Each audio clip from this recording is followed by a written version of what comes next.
Hey guys, welcome back to the channel. This is story about what if Rias comes to Konoha to get Naruto and uses him part 1. Before I start, please do support for more amazing content and comments for part 2. Do consider to subscribe my channel and share my video to your friends and check out the description as well. Let's start the video. Naruto opened his eyes slowly. He saw the surface of his table in the classroom. He furrowed his eyebrows in concentration. He tried to remember why he was looking at the top of the table in his classroom. He raised his head and looked around the classroom. To his surprise, he was the only one left. He looked to his side, out the window, and saw the setting sun.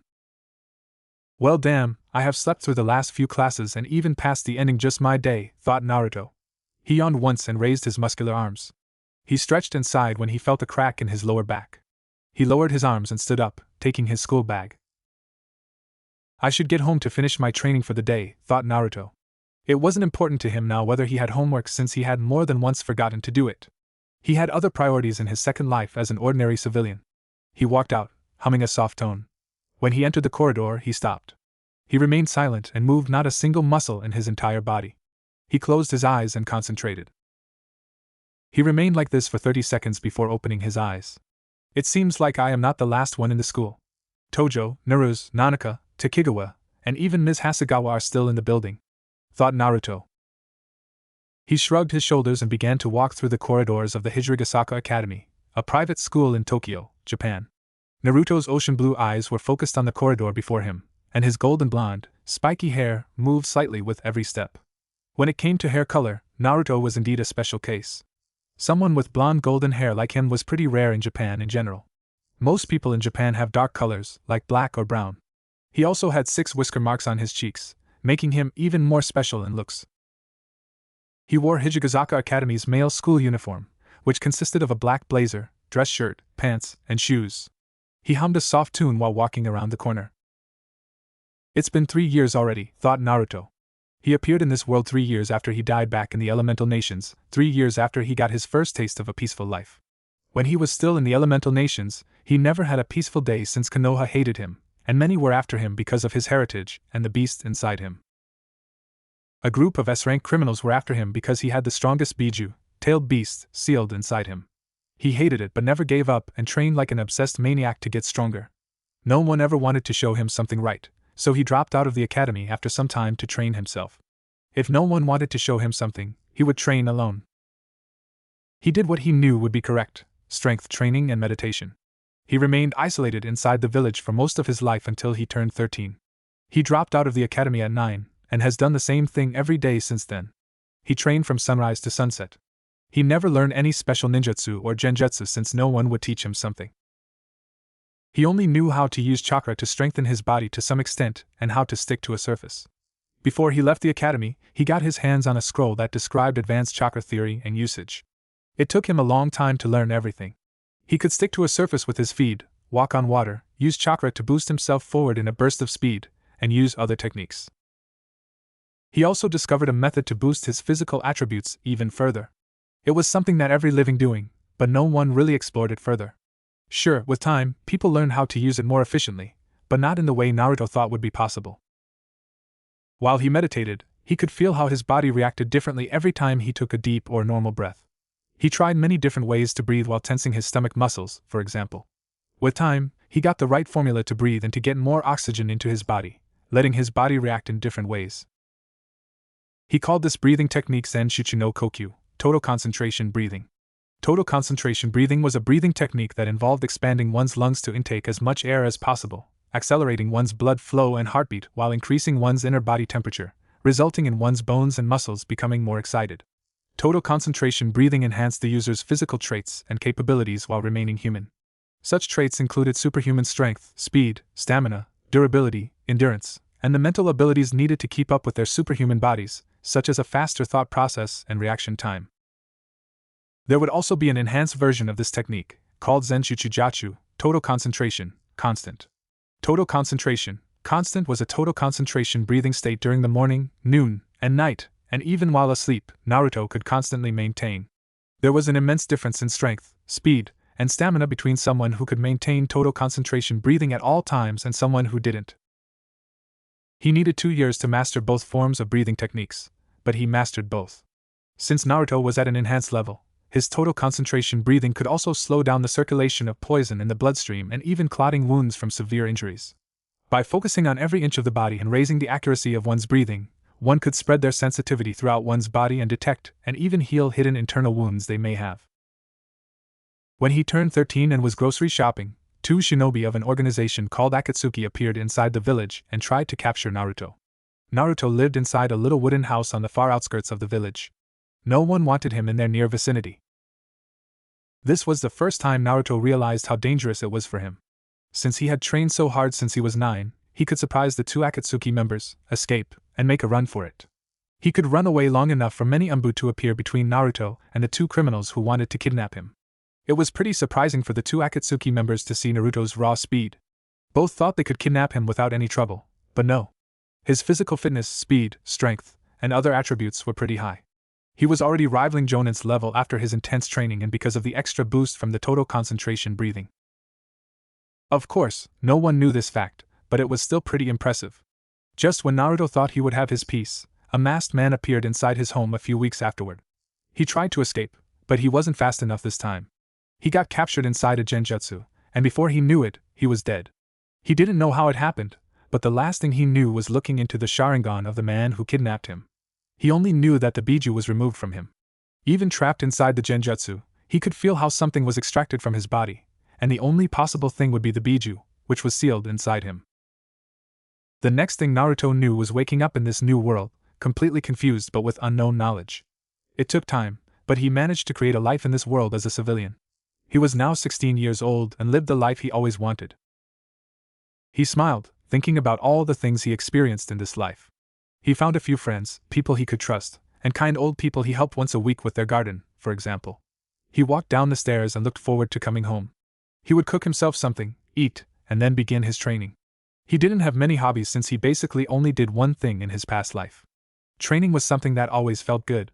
Even when he didn't do as much as in his past life, he still trained every day. When he reached the last steps, a classmate of his came running toward him. Naruto stopped and looked confused at Basara Tojo. He seemed worried and in a hurry. "Hey Tojo. Everything alright? You seem troubled," said Naruto. Basara was a tall and slim 16-year-old with unkempt brown hair jutting in all directions and light green eyes. He wore Hijikazaka Academy's male school uniform, which consisted of a black blazer, dress shirt, pants, and shoes. He hummed a soft tune while walking around the corner. "Oh, hi Uzumaki. I didn't know you were still here," said Basara. "This would be the case if I didn't sleep through the last classes and woke up only 5 minutes ago," said Naruto. Basara chuckled a little and nodded in understanding. He could remember that Naruto slept at the end of the school day. He didn't think Naruto would sleep until now. It was almost 6 p.m., and the sun was just about to set and vanish on the horizon. "Anyway, what's up? Why in such a hurry?" asked Naruto. "I'm sorry, Uzumaki. I need to get to the infirmary. Let's talk tomorrow," said Basara. Naruto walked 2 steps aside, not to step in the way. "Of course. Just be careful. I have seen a few boys still in the building. They may still be after you," said Naruto. Basara was the subject of every boy's hatred except for a few exceptions like Naruto. The reason for that was that the two school idols, Yuki Nanaka and Mio Naruto, were pretty close to Basara. As it turned out, Yuki Nanaka was a childhood friend of Basara, and Mio was said to even live with him. Whether everything was now true or not wasn't important. The important factor was that Basara was pretty close to the two girls most desired in the school, which made him the most hated boy. Naruto also lied to Basara just now since Takegawa was the only boy besides Naruto, and Basara was still in the building. There were no other boys in the building. He only said this because he wanted to give Basara a warning. Naruto still didn't know what the situation was in this world. He knew there was something else besides humans. He saw people who could produce multiple dark feathered wings from their backs and fly with them. He also saw something like a fusion between an animal and a human. He once saw a woman with 2 black cat ears and 2 black cat tails behind her. It was strange, but he didn't investigate all those beings further since he would only get himself into some mess. He knew his insane luck when it came to situations like this. The only reason he warned Basara was because of Takegawa. He didn't know what he was, but he wasn't human.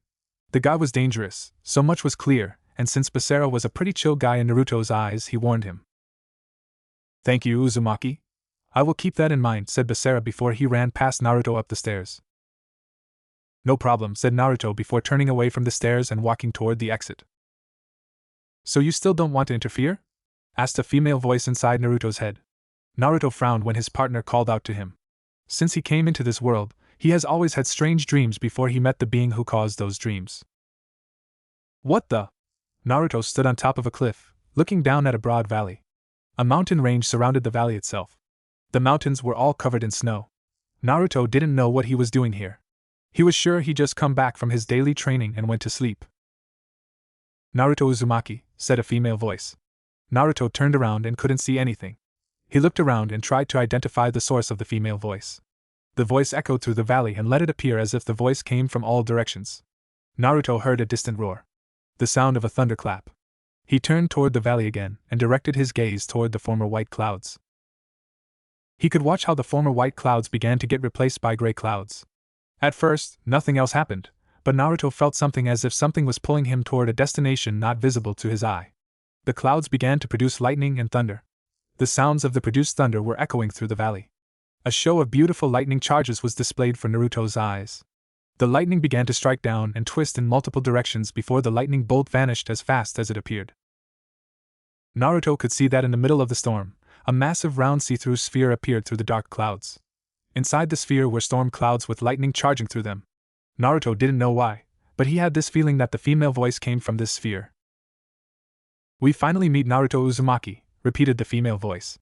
This time, it was like the voice came directly from the front where the sphere was hovering. Who are you, and what is all of this? Asked Naruto. We are inside your subconscious right now. My name is Narukami, Ringing God. I have been inside you since you woke up in this world. I watched your progression in your life, and I tried to get in touch with you, said Narukami. Naruto remained silent but could feel how the strange feeling he had since the sphere appeared on the horizon spread further inside his body. He watched as cracks appeared on the prison that held Narukami in this sphere. The cracks began to widen when Naruto felt how the energy that invaded his mind and body spread further. Just when he felt the energy flow through his entire body, the prison shattered, and the storm inside the sphere was released. For 1 second, Naruto stood in the middle of a raging thunderstorm. All around him were clouds filled with thunder and lightning. But even when the lightning shot toward him, he bent around Naruto as if he didn't want to hurt Naruto. The next second, the storm vanished, and a bright light blinded Naruto's vision. When Naruto opened his eyes again, a standard katana with a black oval handguard and yellow handle inside a white sheath hovered over the ground just a meter away from Naruto. Lightning bolts sparkled around the blade while it hovered there, completely free from the force of gravitation. Naruto didn't know why, but he automatically held out his hand toward the sword. The sword didn't move and waited patiently while Naruto's hand got closer with each second. When Naruto's hand touched the handle, everything became clear to him. No. I don't intend to interfere. Nanaka, Naruto, and Tojo will be strong enough to handle whatever Tokigawa is planning, said Naruto while he walked out the main entrance of the school. He hummed to himself, and thought about what he should make himself to eat. You know you can't hide forever, said Narukami inside Naruto's mind. Naruto shrugged and continued to ignore the fact that Basara, Mio, and Yuki were in danger. All of them had some power that was superior to normal humans. Those three would be alright. I told you before what my intentions were. You know of my past life, so you should understand why I am staying away from trouble. I think I am allowed to be selfish when I had no choice in my old life for the hell I had to go through. Because of the choices others made, I didn't have a single happy memory from my life in the elemental nations, said Naruto. He turned the corner and began to walk on the sidewalk, away from the school. Ever since I could remember, everyone ignored me, beat me into the ground for things I never did and other things a child shouldn't experience. They all were selfish, and I had to suffer because of them. I won't allow anyone to take this gift that was presented to me. I will do anything possible to stay away from anything that could cause my peaceful life to shatter, said Naruto. As you wish. I am satisfied that you trained everything I taught you for the case you will be discovered and you need to fight again, said Narukami. Narukami was a so-called sacred gear. Something Naruto first didn't even want to know about. The less he knew about all this weird stuff, the better, in his opinion, but since he had a sacred gear, he let Narukami explain what a sacred gear was. Sacred gears, also known as God's artifacts, were items with powerful abilities bestowed upon humans by God of the Bible. The original God of the Bible created the sacred gears as part of his system to enact miracles on Earth. Humans or human hybrids were the only species that could be born with sacred gears. A person could own more than one sacred gear at the same time. However, this almost always happens because the individual comes to a second or even more sacred gear through irregular circumstances than through birth. Narukami gave Naruto the ability to manipulate lighting and a few special techniques he could use. All those techniques were based on lightning manipulation or, more specifically, electromagnetism. Since Narukami was a sacred gear in the shape of a sword, Naruto learned how to wield Narukami. The way Narukami was wielded was in the form of Batojutsu, also known as the quick draw style. With time, Naruto became very proficient in swordsmanship, especially in Batojutsu. Narukami didn't appear with a sheath for no reason. Most techniques Naruto used with Narukami were Batojutsu-based techniques. When Naruto unsheathed Narukami, unleashed a strong slash, and sheathed Narukami afterward again. One of the techniques he could use was called Ribasu Saido, reverse sight.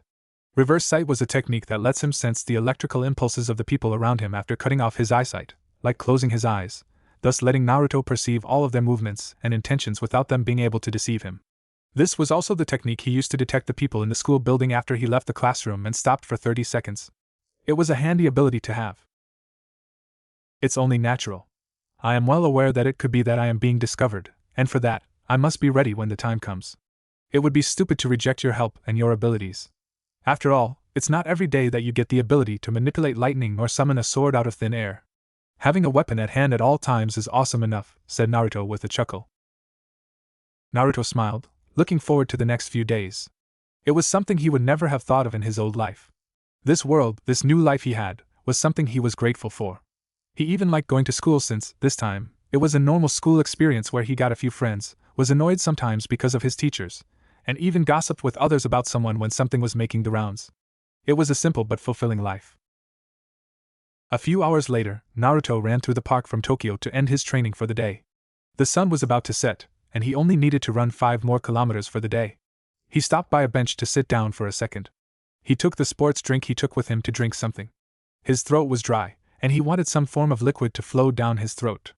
Naruto raised the sports drink toward his lips and sipped on it. He felt the liquid flowing down his throat. When he took the sports drink from his lips, he sighed, satisfied. He looked toward the setting sun and smiled. It was a liberating feeling to look a little bit at the setting sun. No one knew why, but the setting sun or the sunrise always triggered certain feelings in humans. It was always special, no matter how often Naruto looked at the sunrise or sunset. Naruto stood up and continued his running. He already thought about what he should read after he came home and showered.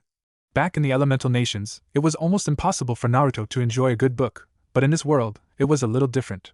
He liked to read books of different genres. He was reading 3 books right now. One book was about a samurai who lived in ancient Japan, the other book was about talking animals, and the last book he read was about a man who took up the challenge of facing the entire world to protect his loved ones.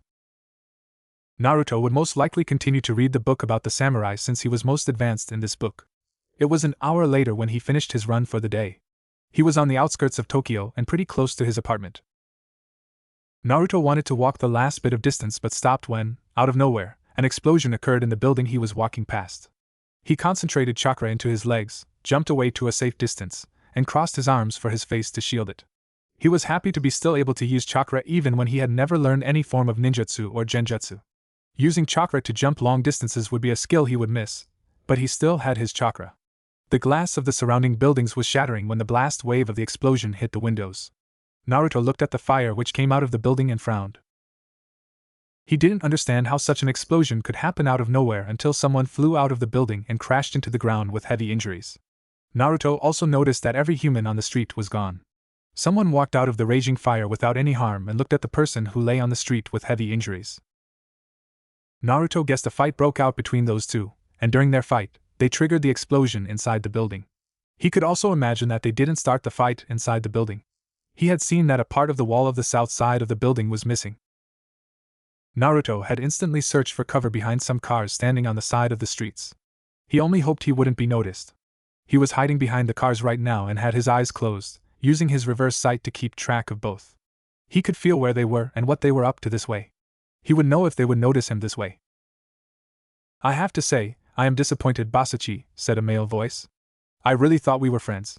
The person raised his hand, and a dark purple aura appeared around the person. Basara struggled a bit but could stand up with effort. His right lower arm and hand were covered in silver armor. He also held a large silver single-edged sword. "To Kigawa, I said I would protect them." Naruto heard everything and thought he was in some Roman. When he thought about Basara's connection to Mio and Yuki, the two most desired girls in the entire school, his actions in general, and now this declaration, it was like Naruto was watching a live-action harem story of the main protagonist. It was weird when he thought about it. But this wasn't so important right now. He had to get away from here to only remain as a watcher. He would lie if he hadn't already read 1 or 2 light novels centered about a male protagonist getting a harem. Naruto also knew how the male side characters were treated most of the time in those stories. It wasn't something a man should drive for. He hoped Basara and Tokigawa would take their fight somewhere else. He prepared to use his maximum speed to get away from his position when both would be focused on fighting each other. He changed his position from sitting to crouching. A few shock waves rocked through the street when Basara and Tokigawa were clashing with each other. How Tokigawa could stop Basara's big sword with his bare hand wasn't important. Naruto tensed his legs, focusing his breathing on both legs. His muscles tensed even further and were twitching. He also focused chakra into his legs to further boost his speed for this sprint he had planned. He would be able to boost his speed even further if he summoned Narukami and used a technique where he would use lightning manipulation to boost his reflexes and speed. But this was out of the question. He learned early on that others could feel a sacred gear if it was summoned. The moment Naruto began to move, the sound of a thunderclap echoed through the street. Naruto charged away from Tokigawa and Basara at the maximum speed possible without Narukami. The ground where he pushed himself off to begin the dash was destroyed in the process, and a little crater was created. Tokigawa and Basara stopped for a second to look at the spot Naruto was a second ago. All they could see was how a yellow blur charged away, leaving behind a lot of dust. They couldn't see who dashed away. The only thing they knew was that this person was very fast. Tokigawa narrowed his eyes, seeing how the person vanished in the distance in just 2 seconds. He hadn't felt the person who was hiding behind the car. He had to block another sword slash from Basara before leaping back and landing on the roof of a building. Basara landed on the ground, looking up toward Tokigawa. Naruto appeared in a side street a minute later. He sighed in relief when he got away and could remain undetected. He wanted to walk out of the side street before he could feel someone behind him. He jumped up and used chakra to stick to the wall. He could see some of those weird fellas with black feather wings after he opened his eyes again. "I didn't think you could detect me. I am surprised," said the fallen angel. Naruto didn't have the nerve for that and held his hand to the side. Lightning surrounded him before Narukami appeared in his left hand.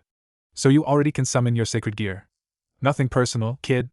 I must kill you before a devil would reincarnate you into a devil.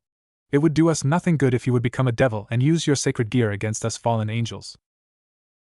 The fallen angel always had his gaze on Naruto. Naruto was sitting in a crouch on the wall, looking at the fallen angel on the ground.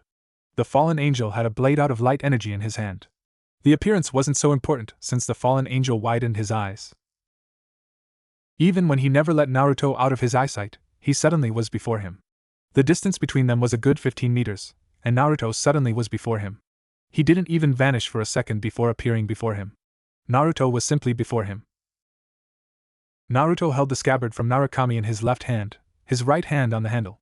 With his lightning ability, Naruto created a powerful magnetic field around the blade and sheath of Narukami at his waist level. The fallen angel swung his sword to try to kill Naruto, who was before him. But it was already too late. Naruto opened his mouth and said the word of the most powerful close-range technique he could perform with Narukami. Raikiri. Lightning cutter, Naruto unsheathed Narukami and unleashed a slash that surpassed the speed of sound and emanated a large amount of head. This Batojutsu was his most powerful attack. It was Raikiri, the ultra-electromagnetic Batojutsu. The strike of that Batojutsu had the tremendous power and speed to even cut through a lightning bolt. The loud sound of a thunderclap echoed through the side street. The fallen angel got obliterated and turned to ashes from the extreme force and heat this single slash attack unleashed. Naruto sheathed Narukami again and stood up straight, looking at the spot where the fallen angel stood a second ago. "So you finally mastered Nikiashi, trackless step," said Narukami. Naruto looked at Narukami in his left hand and shrugged. "You saw it, didn't you?" He didn't see me move toward him. He only noticed me when I was already before him. But this isn't so important right now, let's get out of here. Tojo and Tokigawa will have noticed the attack, said Naruto. He looked around him and could see the damage his single slash caused. He not only completely obliterated the fallen angel, but also the surrounding walls of the buildings. Naruto used the fact that he had summoned Narukami and channeled lightning through his nervous system to sharpen his reflexes and to make him faster. He vanished and thought about the moment he used the trackless step the first time against an opponent. It was a hard technique to learn, But he finally mastered the last thing Narukami taught him.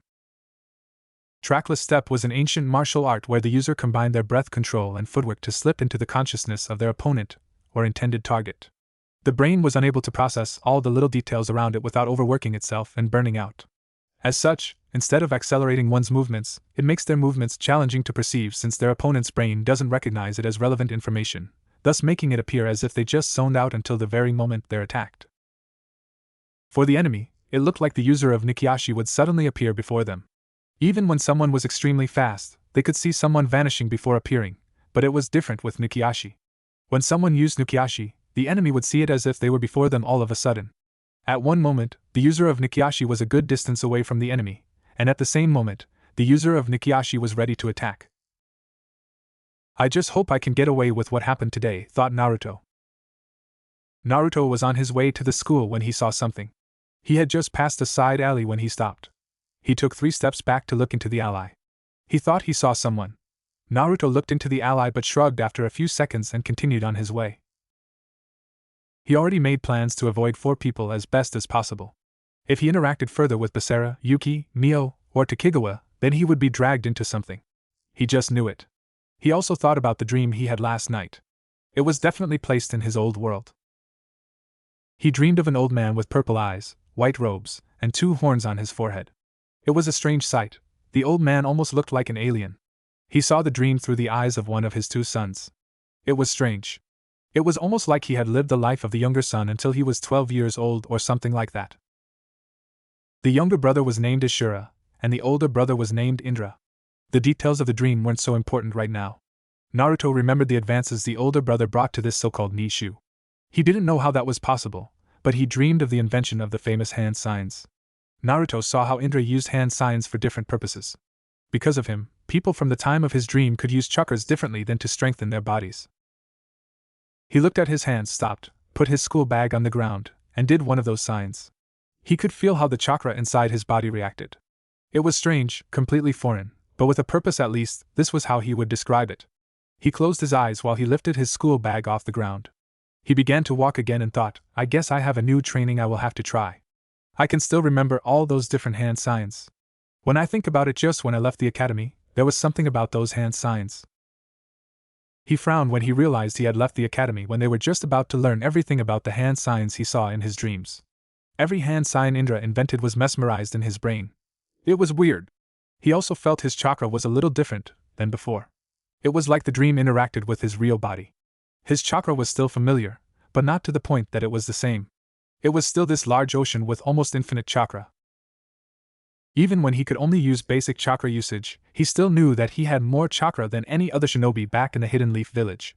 The vast chakra ocean inside his body was the same, but it was different in a way. He would find out what was going on with him, but before he could investigate this, he had to make it through the school day without being caught up in some bullshit from those 4 special people. When Naruto came to the school, there weren't many students yet. He was a little earlier than usual since he was restless. He couldn't get his dream out of his mind. His body was also restless. It was like he wanted him to do something. He didn't know yet what this something was, but he would find out. It could also be that he decided to leave the school earlier if his body would not calm down. He could ignore it for now, but the feeling was pretty intense. A few minutes after he entered the school grounds, he walked into the almost empty classroom. He was relieved when none of the 4 people he was cautious about weren't there yet. He sat on his chair and looked out the window. He had his place in the middle row directly at the window. Tokigawa was sitting in the last row, Basara sat more centrally, Yuki sat before Naruto, and Mio sat 2 places behind him. He hummed a soft tune while he looked at some birds flying over the school grounds. He smiled when he saw the beauty of nature. It was always like this. He always enjoyed being in nature. He thought about going toward a forest he hadn't visited for 3 weeks. He could try out some things regarding his dream and his new knowledge. His ears twitched when the person who sat before him placed her bag on the chair. Naruto's gaze wandered for a second forward where Yuki was. Yuki wanted to sit but stopped when she saw Naruto's gaze. Good morning, Uzumaki, said Yuki. Yuki was a beautiful young woman with a slim yet endowed build with a far more notable big butt.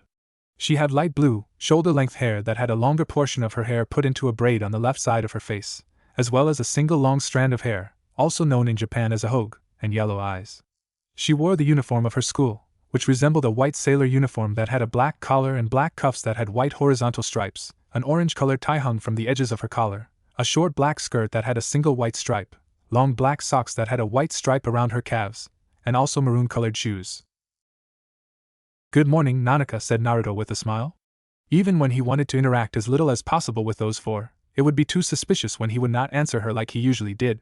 Naruto was known in the class as a carefree guy who had a smile on his face most of the time. It would be weird if Naruto didn't smile when he greeted someone. Nanaka smiled back and nodded before sitting down and looking toward the front. Naruto directed his gaze toward the outside world again while he was glad everything was as always. Nanaka wouldn't speak with him for the rest of the day if everything remained as it was.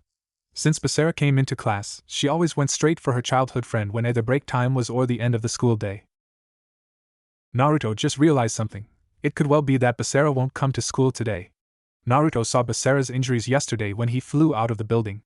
With his injuries, it could well be that he would stay away from school today or for a few days to recover fully. He would have to wait and see how this would go. A little into the first lesson, Naruto was sure that Basara wouldn't come today. Mio also didn't show up yet. It would only make sense if I understood the situation around Basara, thought Naruto.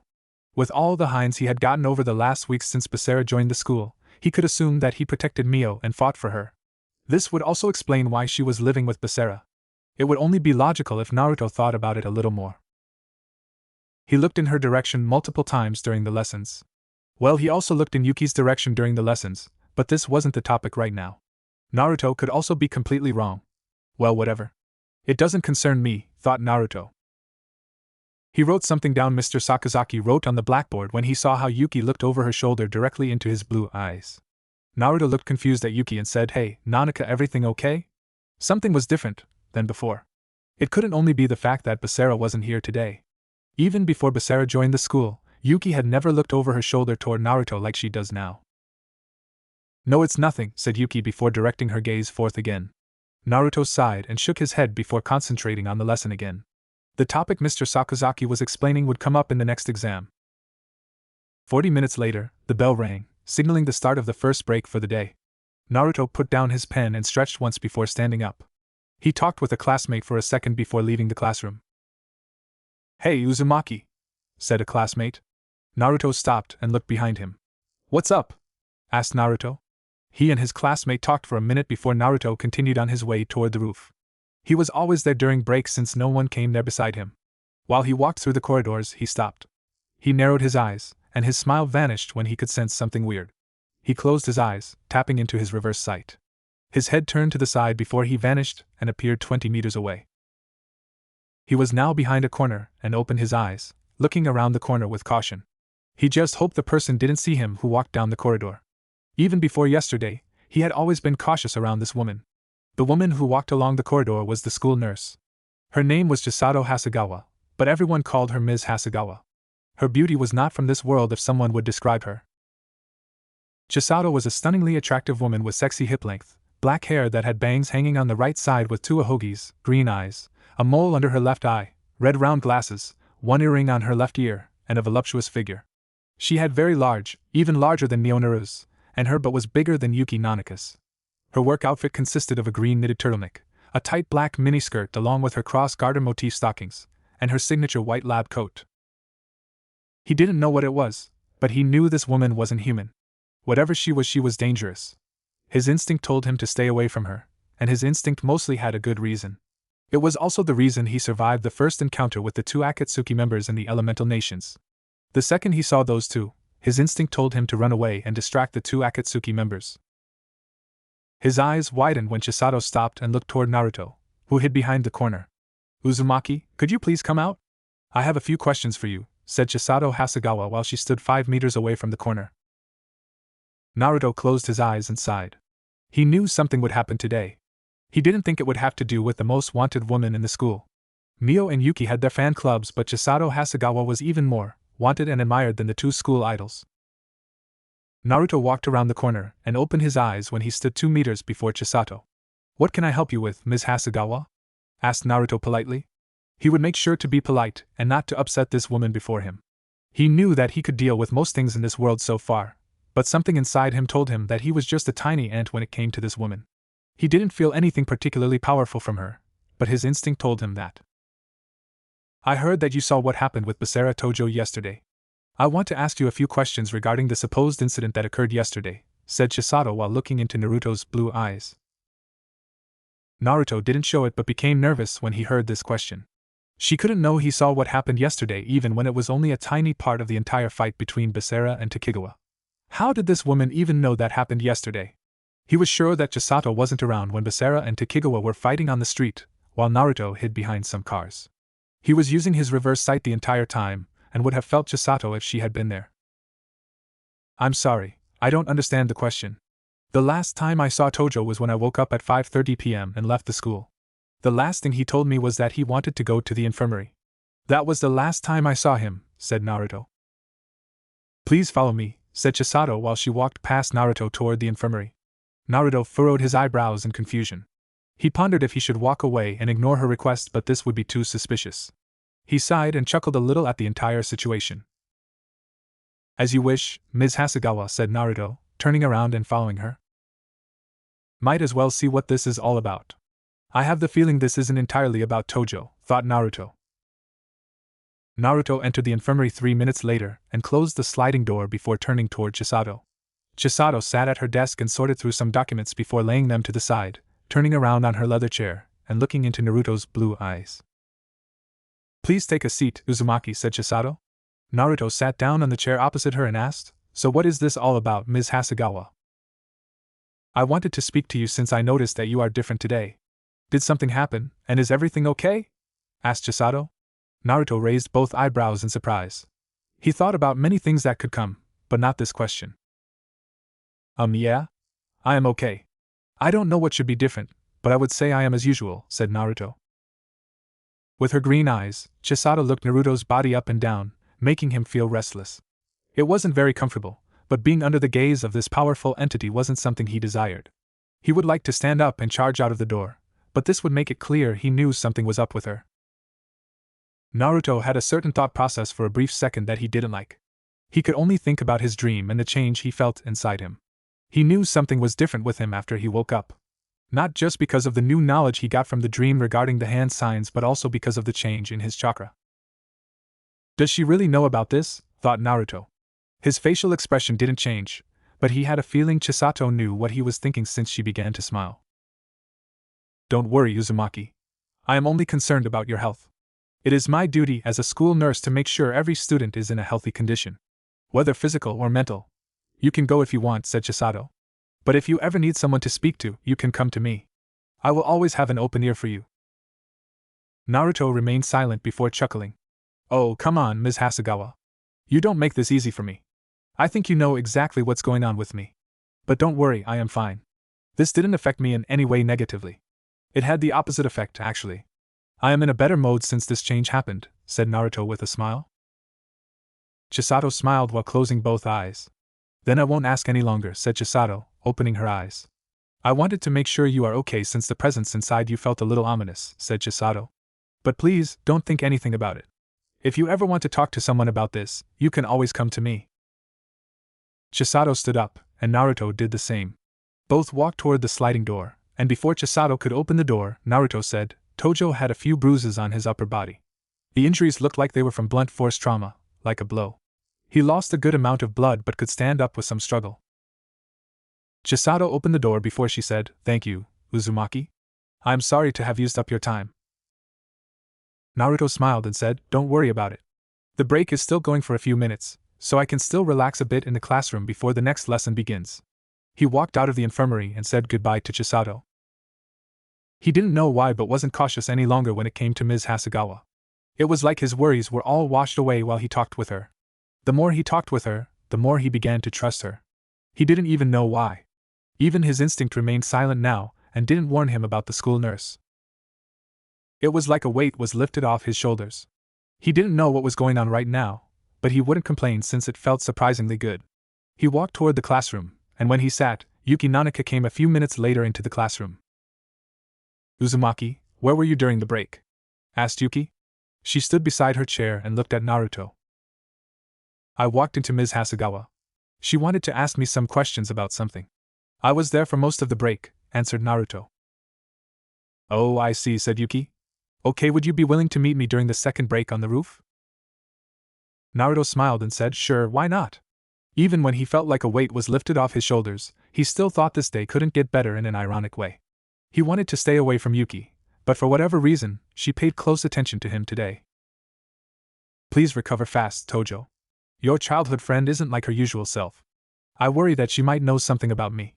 She could have seen me when I killed this weird fellow with the 6 black feather wings, thought Naruto.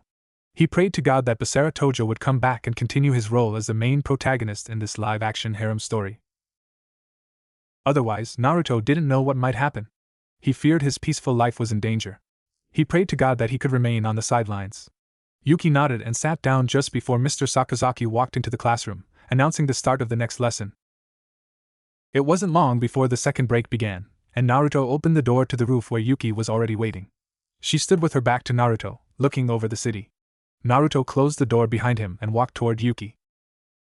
So, Nanaka, why did you want to meet me here? Asked Naruto. He still hoped this was about something else.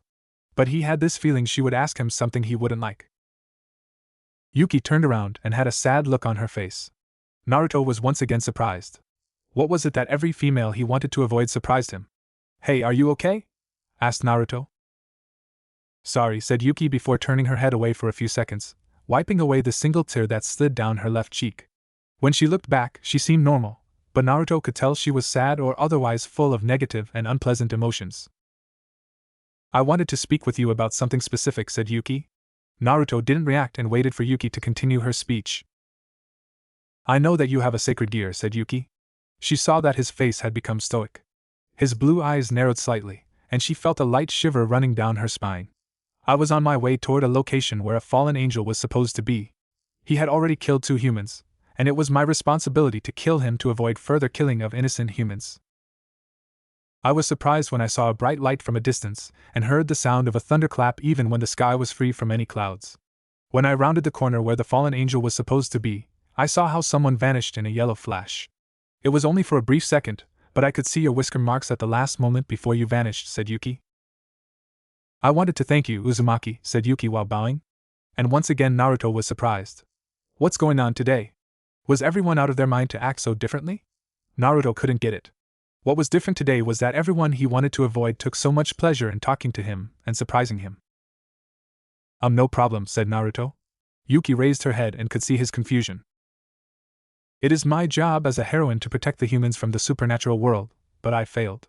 The least I could do is to thank you. I also wanted to ask you what kind of sacred gear you have. I am sure you have reasons why you hide your abilities from others. You never harmed any human or showed any intention of using others, said Yuki. Naruto sighed deeply, raising his hands and placing them behind his head while he walked to the railing, looking over the city. Yuki looked at Naruto and could see the conflict in his eyes. Naruto glanced at Yuki and asked, would it be okay if I refuse? I simply want to stay on the sideline and not get involved. I also must confess that this fallen angel you mentioned attacked me, and I only defended myself. So I didn't kill him because I was protecting someone. If he would have never attacked me, I wouldn't have killed him. If now, out of self-defense or because of other reasons, the important fact is that you killed the fallen angel, said Yuki. Naruto hummed while looking toward the sky. I guess, said Naruto. But I have to say it would be necessary for you to show me your sacred gear. I have a duty to protect the humans, and if you ever decide to harm someone innocent, I would need to fight you, Uzumaki. I must insist that you show me your sacred gear, said Yuki. Naruto nodded in understanding. He didn't know what she meant by this entire heroine thing, but it must be a duty she had to fulfill. It would be better to simply show her Narukami since she would not stop before he would show it to her. I would ask you if we do this after school. I don't want Takigawa to see me, said Naruto. You know that someone can feel the sacred gear when it's summoned, and Takigawa doesn't know about me yet, at least I hope so. If I summon my sacred gear right now, Takigawa will know that I have a sacred gear. Takigawa? I don't understand, said Yuki with narrowed eyes. It seemed like Naruto knew something she didn't. Was Takigawa a danger?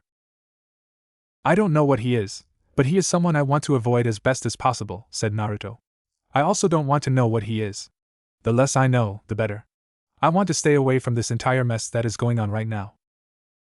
But I can tell you that he attacked Tojo yesterday. He fought with him, and Tojo knows what he is, said Naruto. I guess Tojo didn't come today because he is still recovering from his injuries from the fight with Takigawa. Yuki narrowed her eyes when she heard this information. So the devil we fought was Takegawa? I didn't feel anything from him. Not even today in class. How is it possible for a devil to suppress his aura so perfectly? Is he really this strong? Thought Yuki. I see, said Yuki. Don't worry, I will deal with Takegawa and make sure he won't know about your sacred gear. As long as you show me everything you can do. Naruto nodded and said, as you wish. I would say we have a deal. The bell rang, and Naruto said, I would say we go back.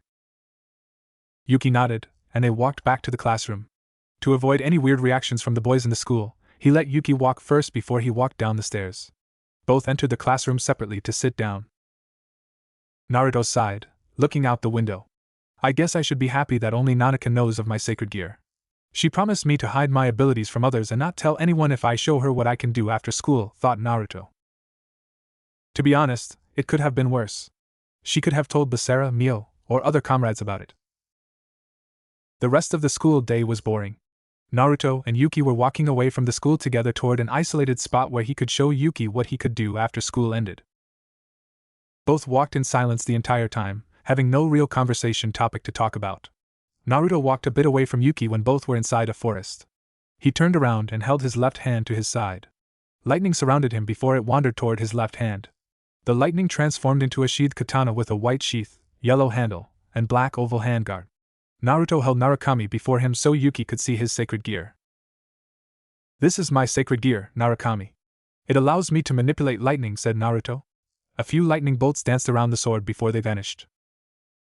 I see, said Yuki, watching the sacred gear. Did you also use a lightning attack to kill the fallen angel?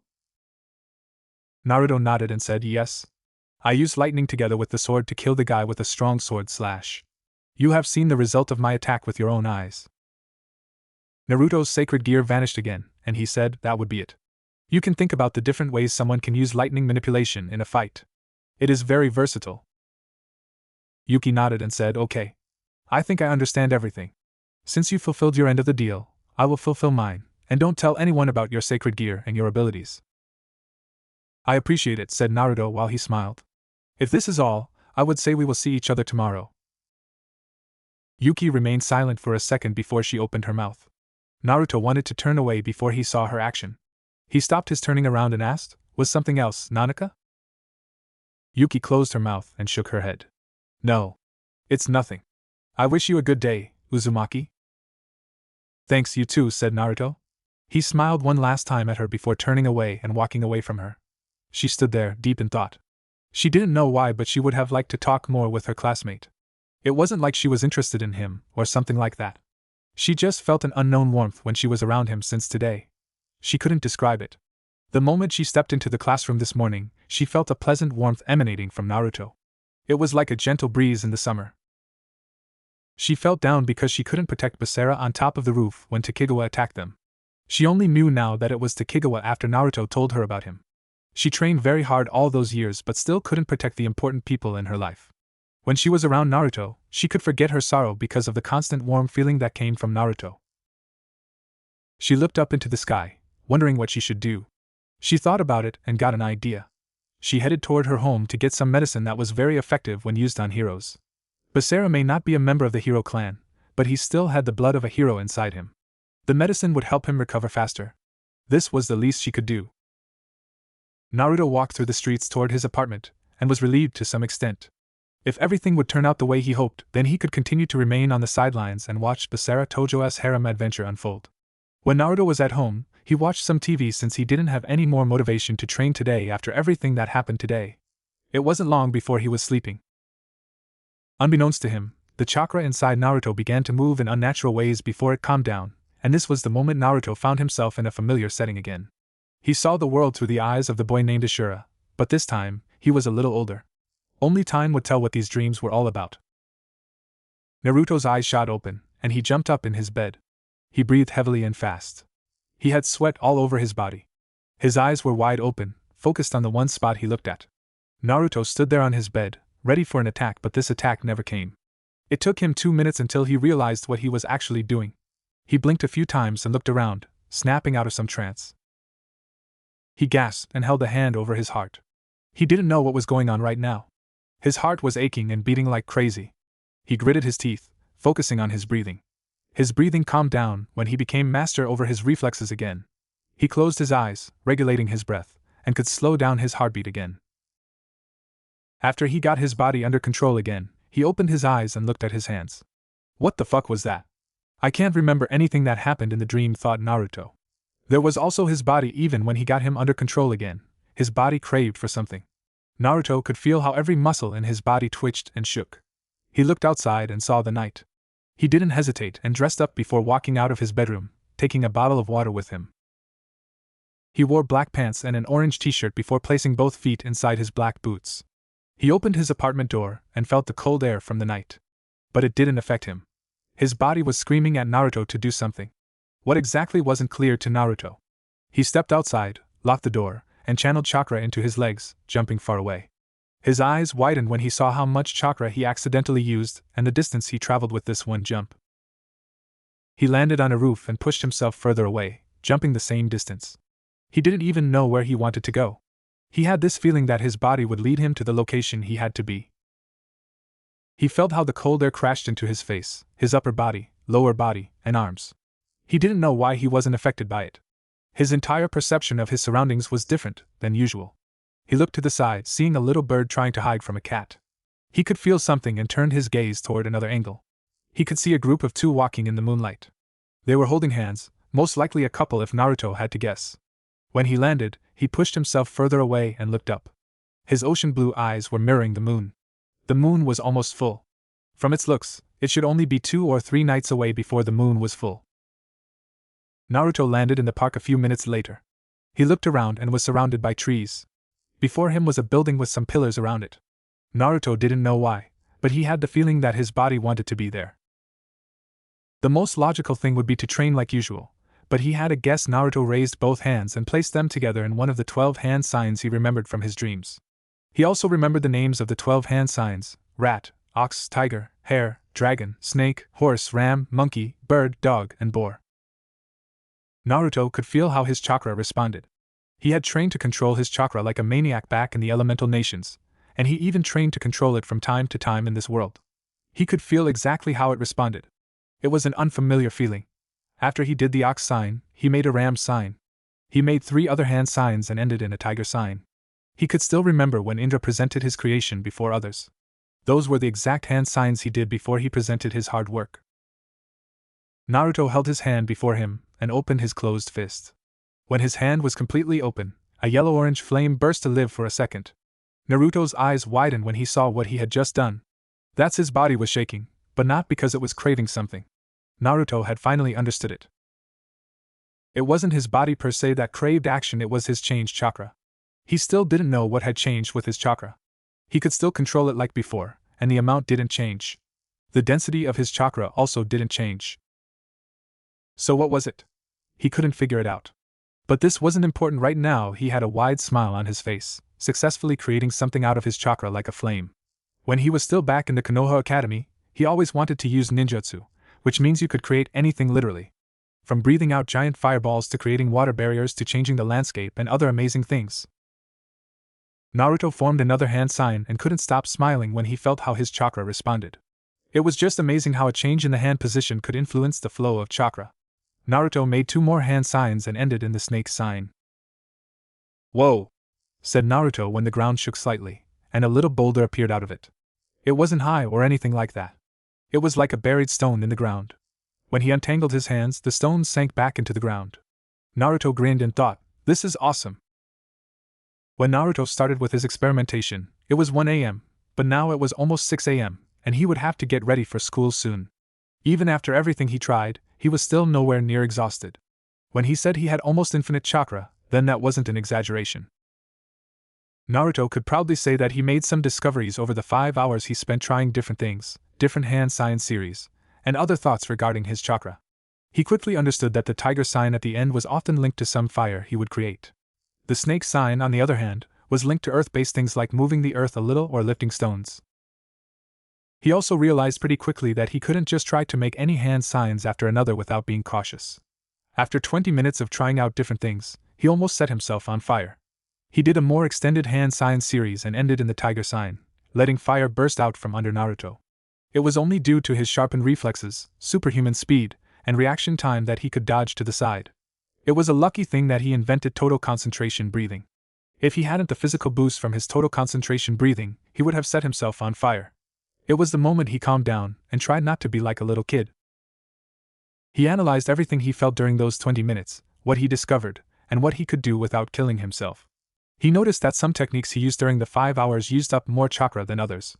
He stuck to a little hand sign series, so the chakra used should normally be equal. He managed to create something with every element that existed. He even knew that there were 5 elements: fire, water, earth, lightning, and wind. When he created a wind technique in which a gentle breeze began to blow around him, he used almost no chakra at all. It was at that moment that he had a flashback to the dream he couldn't remember at first. In his dream, Ashura was training with his older brother Indra, and it was said that everyone was naturally drawn to one element. It was linked to the person's chakra. The person's chakra was naturally linked to one element. Naruto could only guess that his natural affinity was the wind. He found it ironic that his natural affinity was the wind, the element that was linked with liberty, something he had never had in his old life. When he came back to his apartment to eat something, he thought about all the things he discovered. His chakra also calmed down. It seemed like it was satisfied with what Naruto did in those 5 hours. But it is strange, it only calmed down when I realized something like my wind affinity. It was like my chakra had its own subconscious and tried to make me understand those things by being restless, but this is impossible, right? Thought Naruto. He was standing in his kitchen and cooked something. He thought about it a little more while he cooked, ate, showered, and dressed up for school. When he wore his school uniform, he saw something out of the corner of his eye. He raised his right hand in a flash and thought he had seen something like a round object on his hand. I knew it, thought Naruto. He had seen it and reacted soon enough, raising his hand so he could get a better sight of it before the symbol on his palm vanished. It was like a sun. He got a headache when he saw an image of an older Ashura standing before his older brother. Both had weapons in their hands, facing each other. Most of the images aren't clear, but the one thing Naruto sees is the symbol of his palm. It was the same symbol Naruto had 20 seconds ago on his palm. The image vanished again, and Naruto gasped, feeling a surge of energy running through his body. Arg! He cursed when he felt the pain for an entire minute. It was almost impossible to keep quiet, but he gripped his teeth and fought through the pain. Every muscle in his body tensed up when he felt how this energy spread through his body. It was like this energy was fusing with his chakra. When the pain went away, he fell to his knee, gasping for air. He couldn't breathe for the entire minute. He was on the ground, on all fours, and looked at the ground with sweat running down his forehead before falling onto the ground. He raised his right hand and saw it again, the sun symbol was back. He stood up while breathing in a lot of air to fill up his oxygen tanks. What the hell is this? First, my chakra felt different, and now this symbol appeared, which also Ashura had. Did the change in my chakra trigger this symbol? Thought Naruto. Have I now the same chakra as Ashura, or what the fuck is going on? Now that the symbol has appeared, everything is fine, like the pain I had just now never happened. I feel even better than usual. I really need to investigate this further after I was in school. He opened the door and walked out. After he had closed and locked the door, he walked toward the school. His thoughts were all about the things he had experienced and found out. When he came to school, he walked through the main entrance of the school building. He tried not to think about it during his time at school since he still needed to learn for the following exams. When he walked through the building, he saw a few students. He spoke with 2 of them while he walked to his class, and when he was in his classroom, he sat down and looked outside. Naruto could see Basara, Yuki, and Mio walking together toward the school building. Seems like Tojo already recovered, thought Naruto. He looked at his right hand, which was closed to a fist.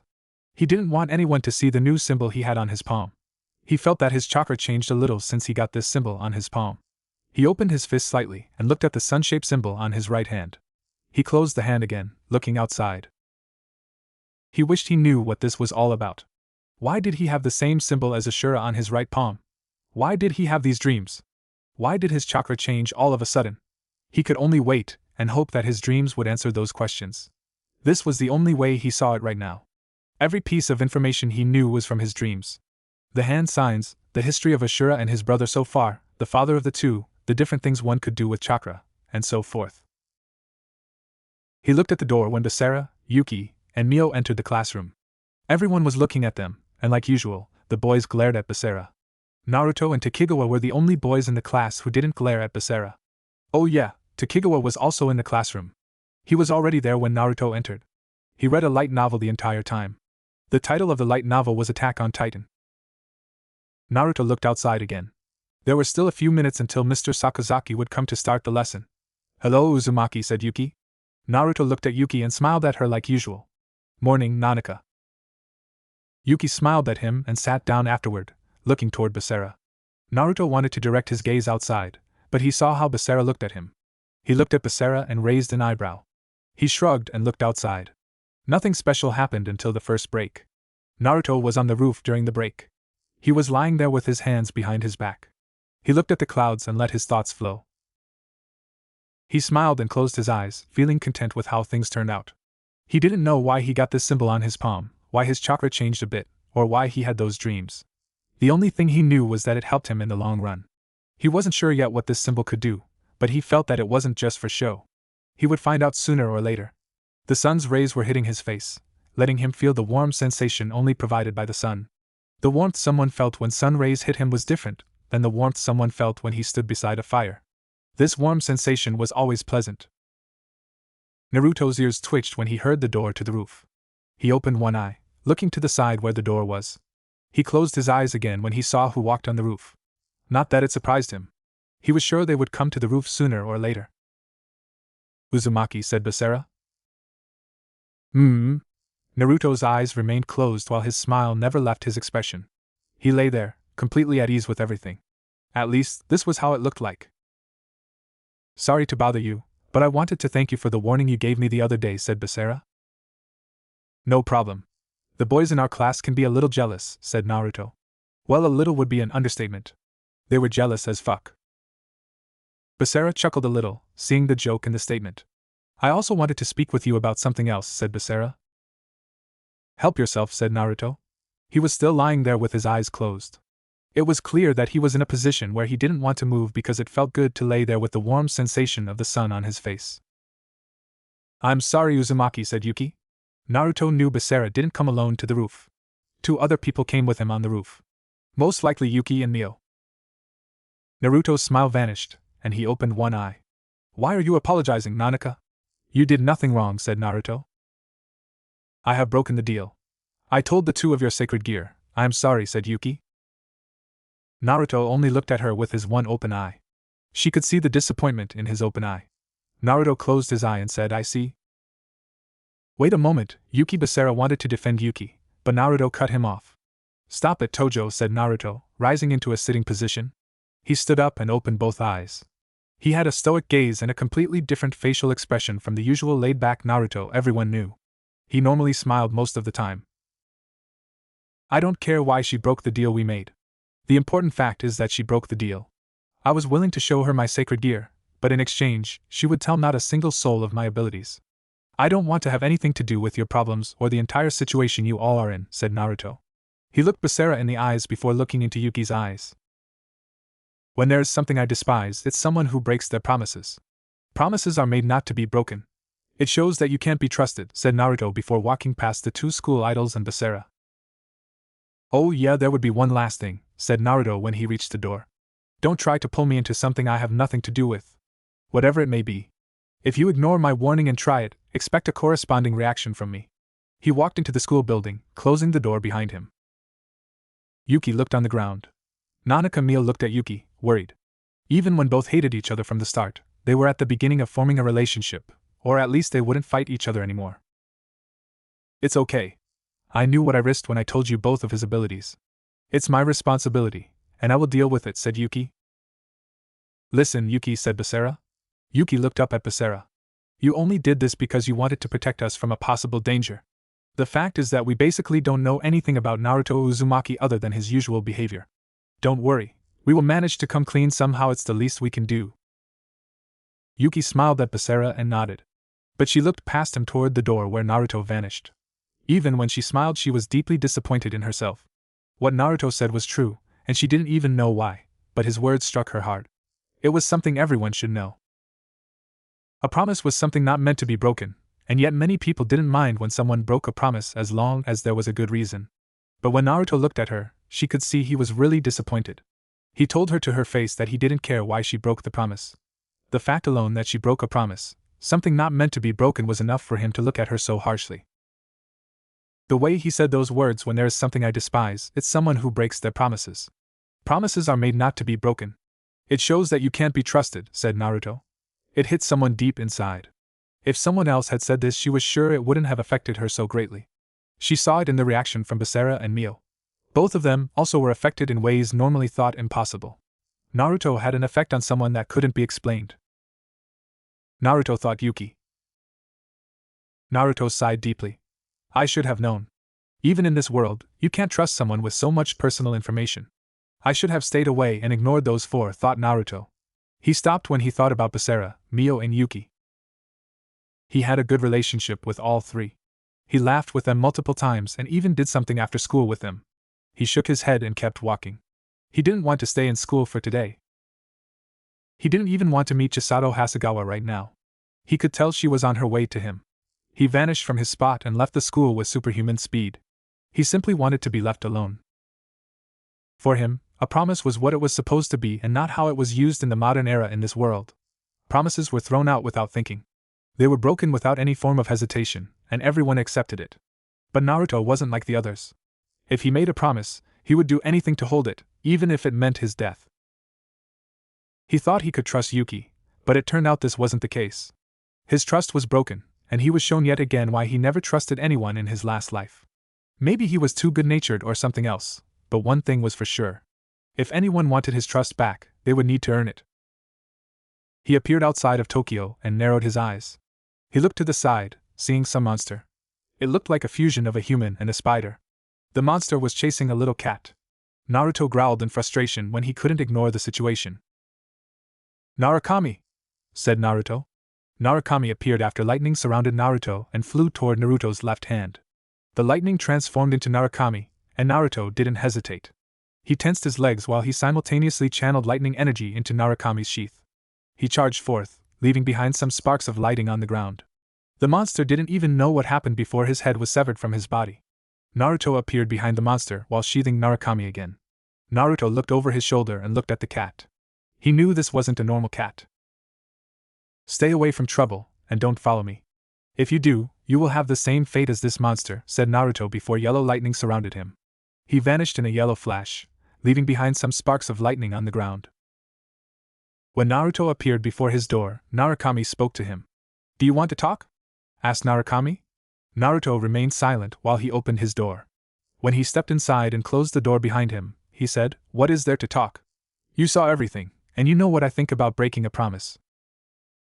Yuki Nanaka decided to break her promise to me. She had the choice and chose to break the promise. I won't say anything more about this topic, said Naruto while he walked toward his couch. He turned on the TV and began watching an anime to distract himself. As you wish. I will let you alone for now, said Narukami before the mental link ended. Naruto remained silent and continued watching. Interesting, said a male voice. The man was in a fancy-looking master bedroom. He was sitting on a king-size bed and held a glass of wine in his right hand, while he fondled the breast of a young woman with his left hand. The young woman had horns on her head, signaling that she was a young female devil. The man also had 2 horns sticking out of his head. It was clear this person was a devil, a strong one at that.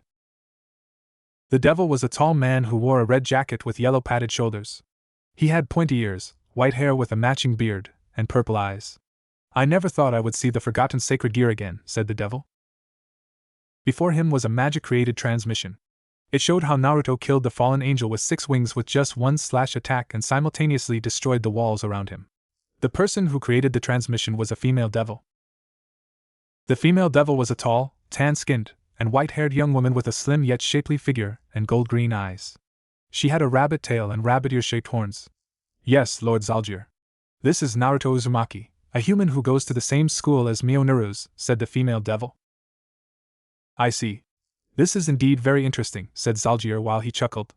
I always wondered what happened with Narukami, the sword of the thunder god.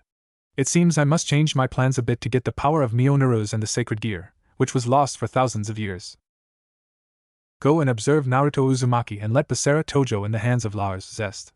Basara Tojo hasn't shown any significant powers so far. Mio Naruse is in safe hands until we make our move, said Zalgier, taking a sip from his wine glass. As you command, Lord Zalgier, said Zest. The magical transmission ended, and she bowed, vanishing in a teleportation circle. Zalgier smirked while he took another sip, thinking how much power he would hold in the future. He would rule over the Demon Lord faction very soon.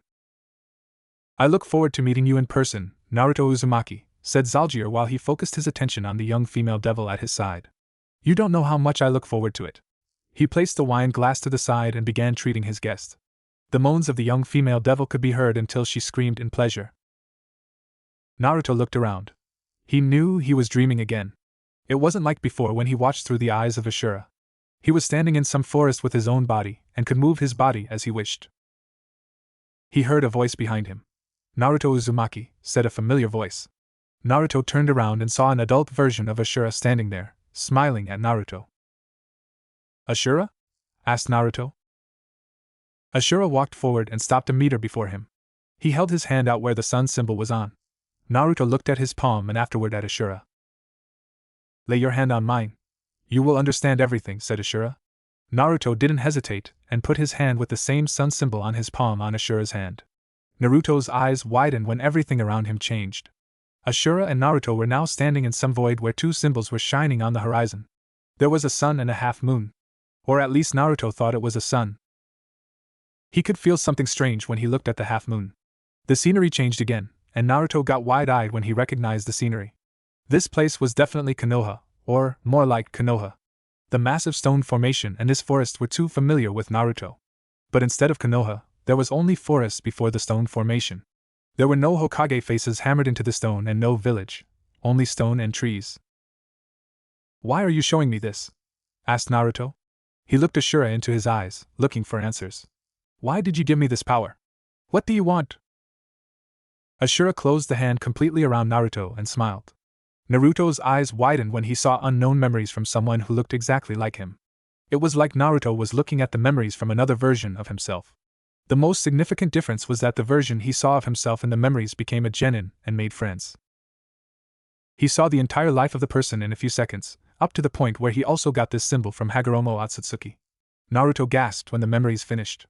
It was very taxing for the brain to process so much information. Was this another version of myself? The version who made it and didn't die? Asked Naruto. Yes. There exists not only the dimension we see, multiple dimensions exist. Every dimension is somewhat the same but has differences. But there is one important fact. You were supposed to stop the person you saw at the end of the memories, my grandmother. You were the child of the prophecy, meant to save the world, but someone played God and changed the supposed outcome of your story. No matter which dimension, every version of yourself saved the world, said Ashura. There are versions where you are a woman, but this wouldn't change the outcome. It didn't even have to do with fate or destiny. It's just how you are. No matter which version of yourself, you are always the same. Someone who brings out the best in other people, someone who never gives up, and someone who does everything to keep his promises. Those are the qualities of a hero, said Ashura. Naruto furrowed with his eyebrows, hearing all this. This is all good, but this doesn't answer my questions. I am no longer in the elemental nations since I died there. I am in a new world without the danger of your grandmother. So why did you show yourself, and why did you give me this power? Asked Naruto. He understood now what this symbol was on his right palm. He knew what he could do with it. He saw the other version of himself using this power. He wanted to open his mouth, but a loud bang was heard in the distance. Ashura looked apologetic at Naruto. I'm sorry, but my time has come.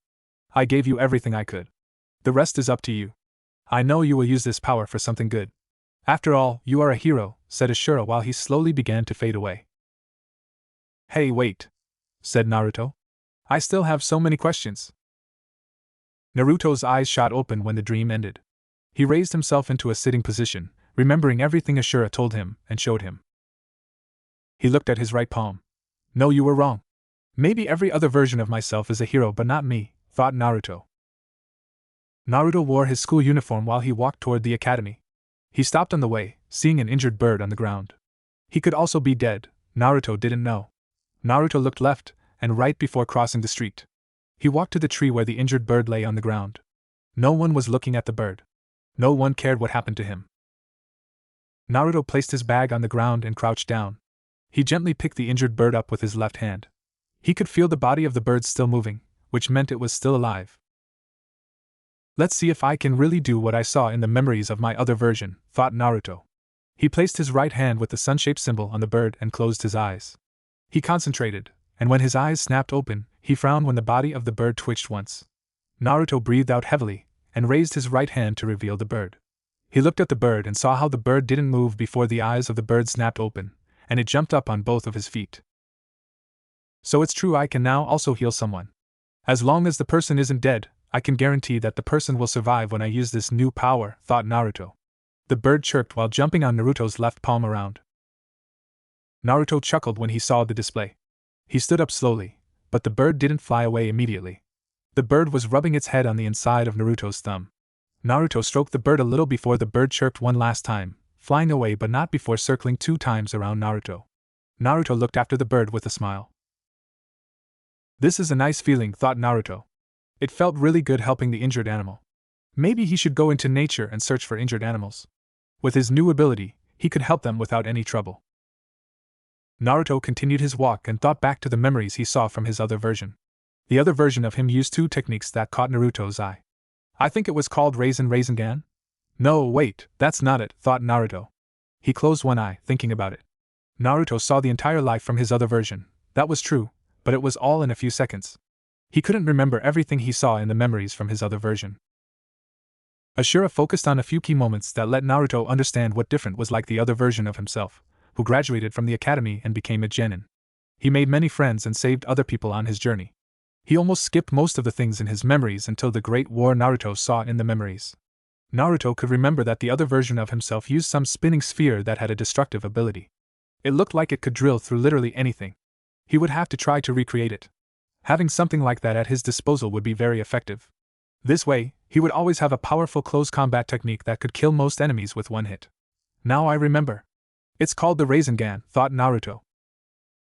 Besides the Rasengan, he also noticed the ability to create solid clones. Being able to create solid clones was another very useful and handy ability to have. With Naruto's chakra reserves, he could create thousands of clones if he managed to recreate the clone technique that his other version used.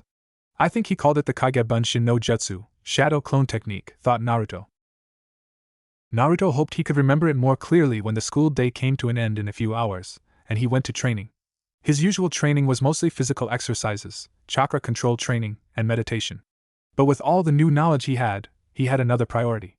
He would try to recreate the Rasengan and the Kage-Bunshin no Jutsu. When Naruto entered the classroom 20 minutes later, he could see Takegawa looking at him. Naruto had the hunch that he was suspicious of him, or he knew of Naruto's abilities or his sacred gear. Whatever it may be, it wasn't pleasant. Naruto sat down in his chair and looked outside. While he waited, he tried to form a plan in his head, one that would be to approach his training in the most effective way. "Morning, Uzumaki," said a female voice. Naruto's ear twitched when he heard the voice. It wasn't Yuki like usual. He directed his gaze toward the source of the feminine voice and raised an eyebrow when he saw Mio Naruse. "Morning, Naruse," said Naruto. "Can I help you with something?"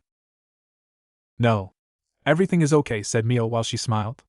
Naruto's eyebrows sank a little, seeing the fake smile directly. He looked around and couldn't see either Yuki Nanaka or Basara Tojo. Something was up, and he was sure it had something to do with her unusual behavior. "I just never said hello personally. I wanted to do this since you helped me a few times with homework in the past," said Mio. Naruto chuckled and said, "You don't need to thank me for that. We are classmates," said Naruto. Mio looked surprised at Naruto. She didn't even know why she was there and spoke to him.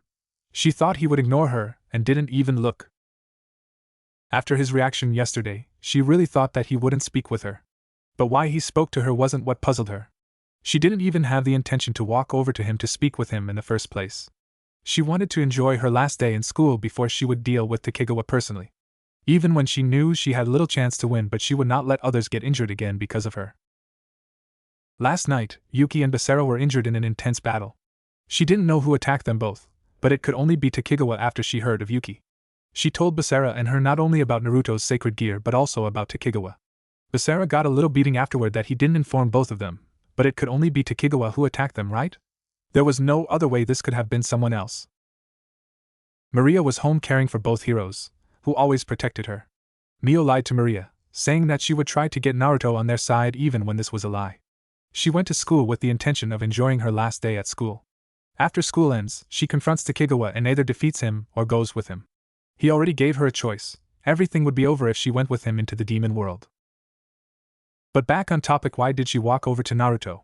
She could only guess that it had something to do with the warmth he was radiating.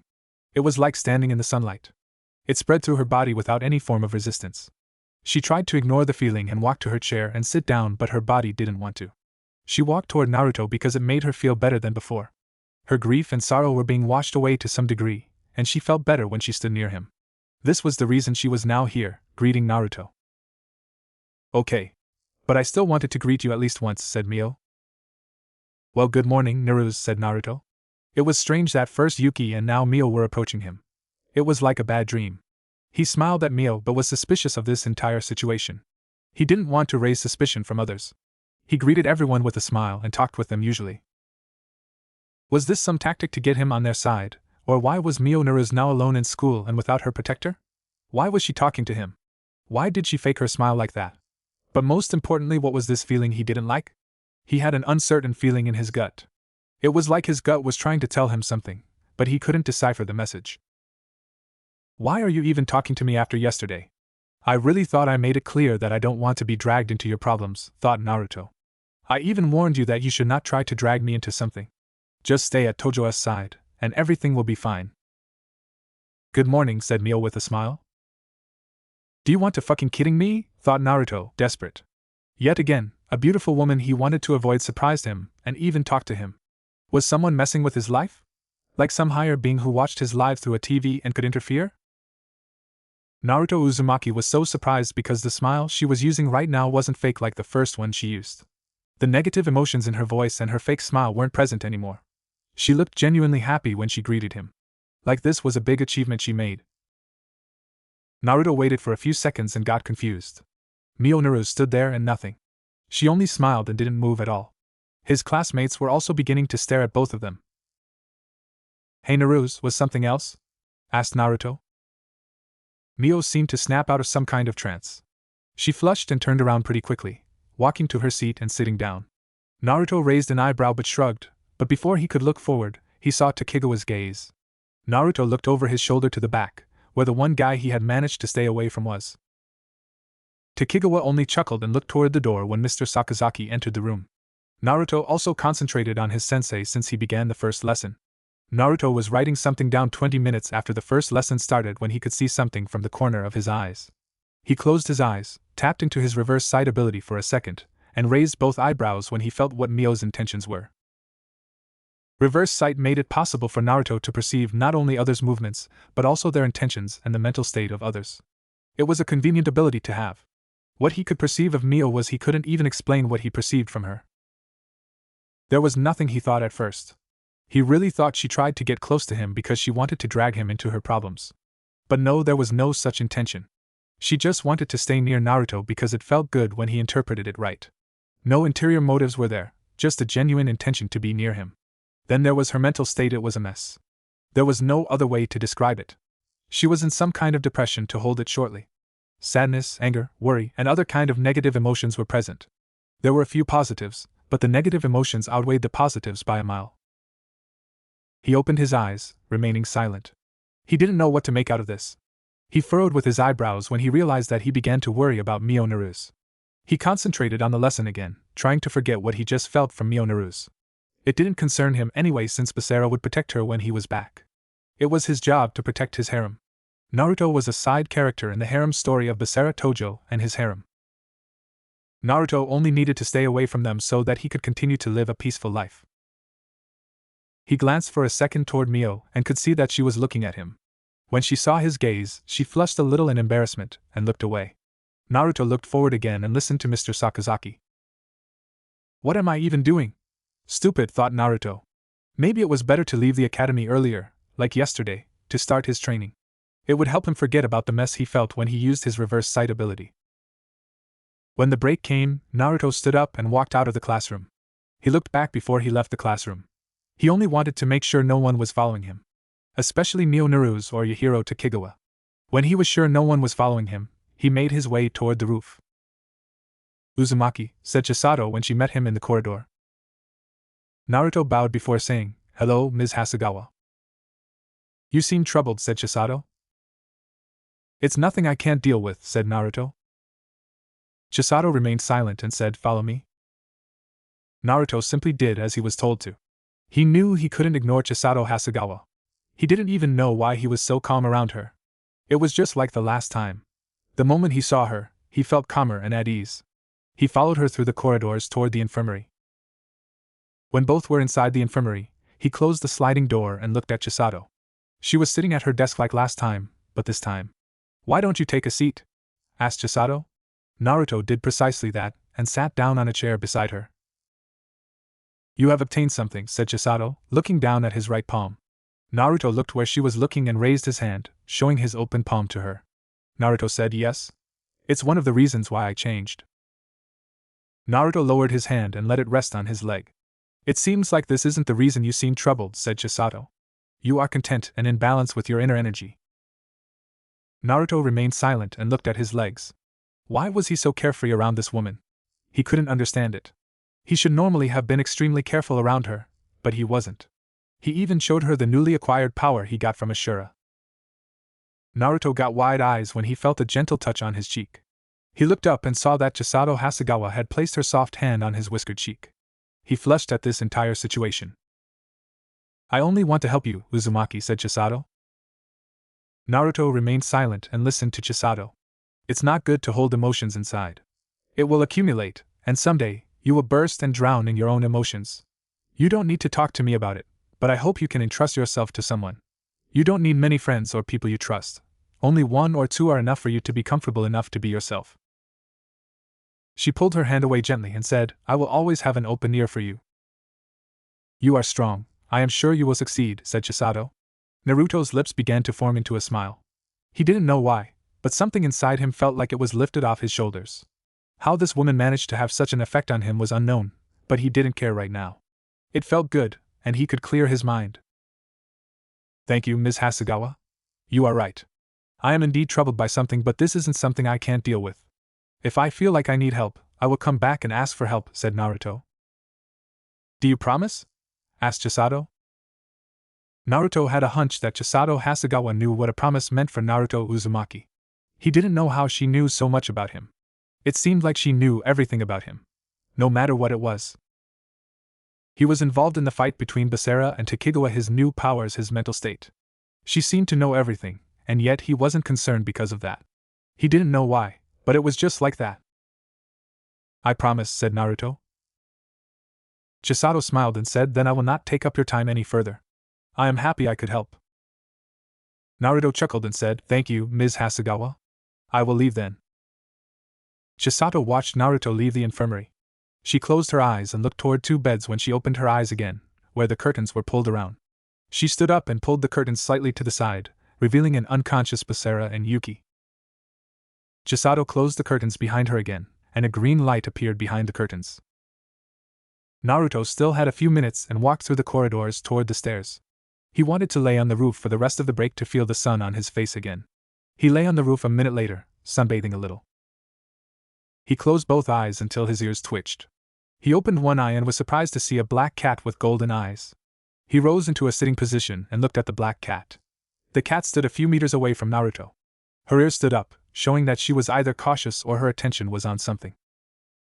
"Hey there," said Naruto. The cat didn't move, but her tail twitched when Naruto greeted the cat. "Didn't I say yesterday that you shouldn't follow me?" Naruto chuckled when he saw that the cat made a step back, bending her body slightly forward. "Don't worry, I won't hurt you," said Naruto. He lay back down and closed his eyes. "I was in a bad mood yesterday. Don't mind me. Just do your thing." Naruto could tell that the cat was slowly coming closer to him. When the cat was directly beside him, she seemed to hesitate, but after a few seconds she rubbed her head against his whiskered cheek. "Is this your thanks for yesterday?" asked Naruto, opening his eyes to look the cat into her golden eyes. The cat meowed and jumped on his chest, curling up on it. Naruto took a hand from behind his head and began stroking the cat. The cat began to purr, and this was how Naruto remained for the rest of the break on the roof with his new companion. When the bell rang, the cat jumped from his chest. Naruto stood up and looked at the cat. "I guess I will see you around, little kitty," said Naruto before turning around and walking toward the door. The cat waited until Naruto went inside and closed the door behind him. The cat walked toward the edge of the roof before it simply jumped down. A black magic circle appeared around the black cat before the cat vanished. When Naruto entered the classroom, he could see Tokigawa talking with a classmate. Mio wasn't here yet, so he simply walked toward his seat and sat down. When Mio came into the classroom a minute later, she walked to her seat but yet again made a turn for Naruto. Mio knew she was selfish, but it was probably her last day. She wanted to feel this warm feeling that radiated from Naruto just a little bit more before she would never come back. Is something, Naruse? Asked Naruto. Would it be okay for you if I sit in Nanaka's seat? Only for today, of course, said Mio. Help yourself, said Naruto with a smile. Mio smiled, and again, it was a genuine smile and not a fake one. Naruto looked outside while Mio took her bag and sat down on the seat before Naruto. She smiled, feeling the warmth that radiated from Naruto the entire time. She would be selfish today and bathe in this warmth as much as possible before she would most likely never come back. The rest of the day was without any more interesting situations. Naruto was alone on the roof during the break, and when he was in the classroom, Mio didn't talk further with him. She seemed content sitting before him, and this was enough for her. At the end of the school day, Naruto was putting everything in his bag and standing up. He took his bag and wanted to walk out of the classroom, but Mio said his name before he could do so. Uzumaki? Asked Mio. Naruto stood beside his table with his bag held over his shoulder. He looked into Mio's pink eyes. Mio was a beautiful young woman shorter than Naruto, with long crimson hair reaching her waist and pink eyes. For someone her age, she had been noted for having a distinctly slender yet curvy figure with bouncy. She was dressed in her school's uniform, which resembled a white sailor uniform with a black collar and black cuffs with white horizontal stripes. An orange-colored tie hung from the edges of her collar, and she wore a short black skirt with a single white stripe.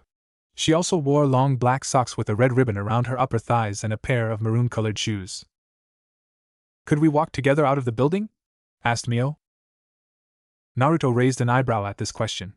Mio flushed a little in embarrassment when she saw his obvious confusion. I wanted to ask you something on the way, said Mio. I don't have a problem with this, said Naruto with a smile, and they walked out of the classroom. Some boys looked after Naruto and Mio but weren't worried. They knew that Naruto had nothing to do with Mio. So, what did you want to ask me? Asked Naruto. Mio hesitates until she remembers that this would be her only chance to speak with him before she confronts Takegawa. I wanted to ask you why you talked with me like that. I thought you wouldn't even look at me after yesterday, said Mio. Naruto looked forth and said nothing for a few steps before he opened his mouth. I think you misunderstood the situation, said Naruto. Mio got confused at this statement. What do you mean? Asked Mio. What I said to Yuki was exactly how I meant it. She broke a promise, and I despise people who break a promise. It shows me they can't be trusted, said Naruto. If Nanaka ever wants my trust back, she will have to earn it. But you and Tojo didn't break a promise to me. Indeed, I won't want to be dragged into the problems of you, but I don't have anything personal against you too. Only Yuki was the person who broke the promise. As long as you don't try to drag me into your problems, I still see you and Tojo as my normal classmates, said Naruto. Well, I guess it's not completely like before since you two know my abilities, and this makes me cautious to some extent. If I think one of you tries to lure me into something, I will respond accordingly. But when I think you two want to talk to me like usual, I don't have any problem with that. Mio couldn't say anything. She didn't know what it was, but hearing Naruto explain it made her happy. This meant that she could say goodbye to him with the knowledge that he didn't have anything against her. Also, the way he talked about his morals was kind of inspiring for her. He really was someone who could influence someone with just a few words. She felt it yesterday, especially when she heard what Naruto said to Yuki about how he, despite people who break a promise. It hits someone deep inside. It makes someone question his own beliefs. What Naruto said only made sense, and if everyone had this mentality, then the world would be a better place for sure. Naruto and Mio came out of the school building and walked a little over the school grounds before Naruto stopped. I will see you tomorrow, Naruse, said Naruto with a smile. Goodbye, Naruto, said Mio with a smile. Naruto looked at her smile and remained silent. Naruto turned around and walked away, thinking she faked her smile again. You don't want to ask her what's wrong? Asked Narukami in his mind. Naruto said nothing while other students still surrounded him. When he was walking through Tokyo and no one was around him, he said no. Even if she didn't break a promise like Nanaka, I meant what I said. If I would ask her what was wrong, then I would go against my own words. I would drag myself into something I don't want to be a part of. Besides, when she is home, Tojo will take care of her like usual. He is strong and has a strong will to protect his precious people, said Naruto. You know yourself that the last sentence you spoke was stupid, right? Said Narukami. Naruto closed his eyes and remained silent. There has to be a reason why Mionaru came to school alone. If Basara Tojo could take care of her, he would have been in school today. It's clear that something happened, said Narukami. Naruto remained silent and crossed the street when the ample went green. I see, said Narukami. I won't bother you anymore, said Narukami and cut the mental link. A few hours later, Naruto was training in the park again at the same place he had been practicing the hand signs for the first time. He was holding his hand before him and trying to create the Rasengan, but he had made no progress so far. He lowered his hand and took his water bottle off the ground. He opened the bottle and drank something from it. He looked up at the sky and admired the orange rays of the sun. Naruto smiled when he took the bottle from his lips. It was a beautiful sight, like always. His ears twitched. His head turned to the side in time to see something flying at Naruto. Naruto reacted quickly and spread his arms, catching the person who flew toward him. He slid a little over the ground until he stopped. He managed to catch the person safely and now held her in his arms like a bride. He looked into the eyes of the person he just caught. Are you serious? Thought Naruto. You Uzumaki? Asked a startled Mionaru. Her pink eyes were wide. She was surprised, confused, happy, overwhelmed, and so much more. She already thought this was it when she was hit by the blast of the last attack of her enemy. Naruto wanted to answer but looked forward to where steps could be heard. Mio followed his gaze, completely calm even when she was in his arms right now. Usually, she would be completely embarrassed, but right now, it was a different situation. She narrowed her eyes when the person she fought came into view. Well, look at that. I didn't think someone would be in the near environment, said a male voice. Out of the shadows of the trees appeared a man with long black hair, red eyes, and pointy ears. He wore a black robe and held two light swords in his hands. I thought I killed Mionaru with my last attack. It seemed like you not only caught her but also healed all her injuries in the process, said the man. Mio just realized she didn't feel any pain. She looked at herself, and just like the man had said, she had no injuries whatsoever. Could I know your name? Asked the man. My name is Kokabile. Naruto frowned when he saw how 10 black feathered wings came out of the back of Kokabile. The two light swords in his hands vanished in the process. I would like to get to know you, said Kokabile. Mio looked at Kokabile and could be called lucky she wasn't dead. She was on her way to confront Akigawa, but on her way to the spot, she knew he would wait. This fallen angel with 10 wings appeared out of nowhere and introduced himself as he had just done to Naruto. She had no chance against him, but she could somehow manage to dodge some light-based attacks from him. It was clear he only played with her, but thanks to that, she was able to meet Naruto or, more precisely, be saved by him. Even when it wasn't planned, she was happy that he was here. The moment she got caught, she was surrounded by this warmth again, and it made her feel safe. Naruto let Mio down and stepped before her. It was only a natural reaction, but she took cover behind Naruto at least a little. Half of her body was behind Naruto. Naruto was surrounded by lightning before the lightning flew toward his left hand, transforming into Narukami. Oh? Now, this is interesting, said Kokabile. I never thought I would see the sword of the Thunder God again in my life. It was supposed to be lost, but I guess you got your hands on it, said Kokabile. His voice seemed happy and full of excitement. Let's finish this quickly. I still have things to do, said Naruto while he held Narukami's sheath with his left hand and his right hand, touching Narukami's handle. He bent slightly forward, ready for battle. Lightning sparkled around Naruto when Kokabile held one arm up and summoned a light spear above him. Let's see how you will deal with this, said Kokabile, thrusting his hand forward. The spear above his head flew toward Naruto and Mio, ready to kill both. How did it come to this? Thought Naruto, getting ready to deal with Kokabile's attack.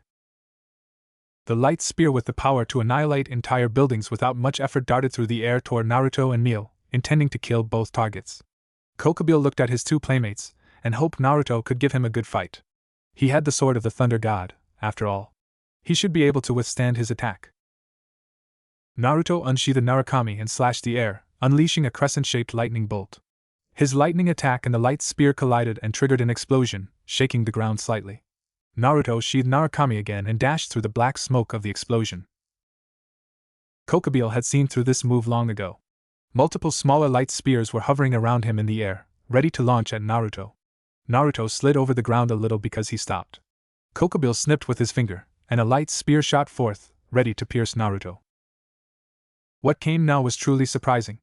Naruto began to slide along the ground like he was sliding over ice. Naruto unleashed multiple lightning bolts to counter the light spears.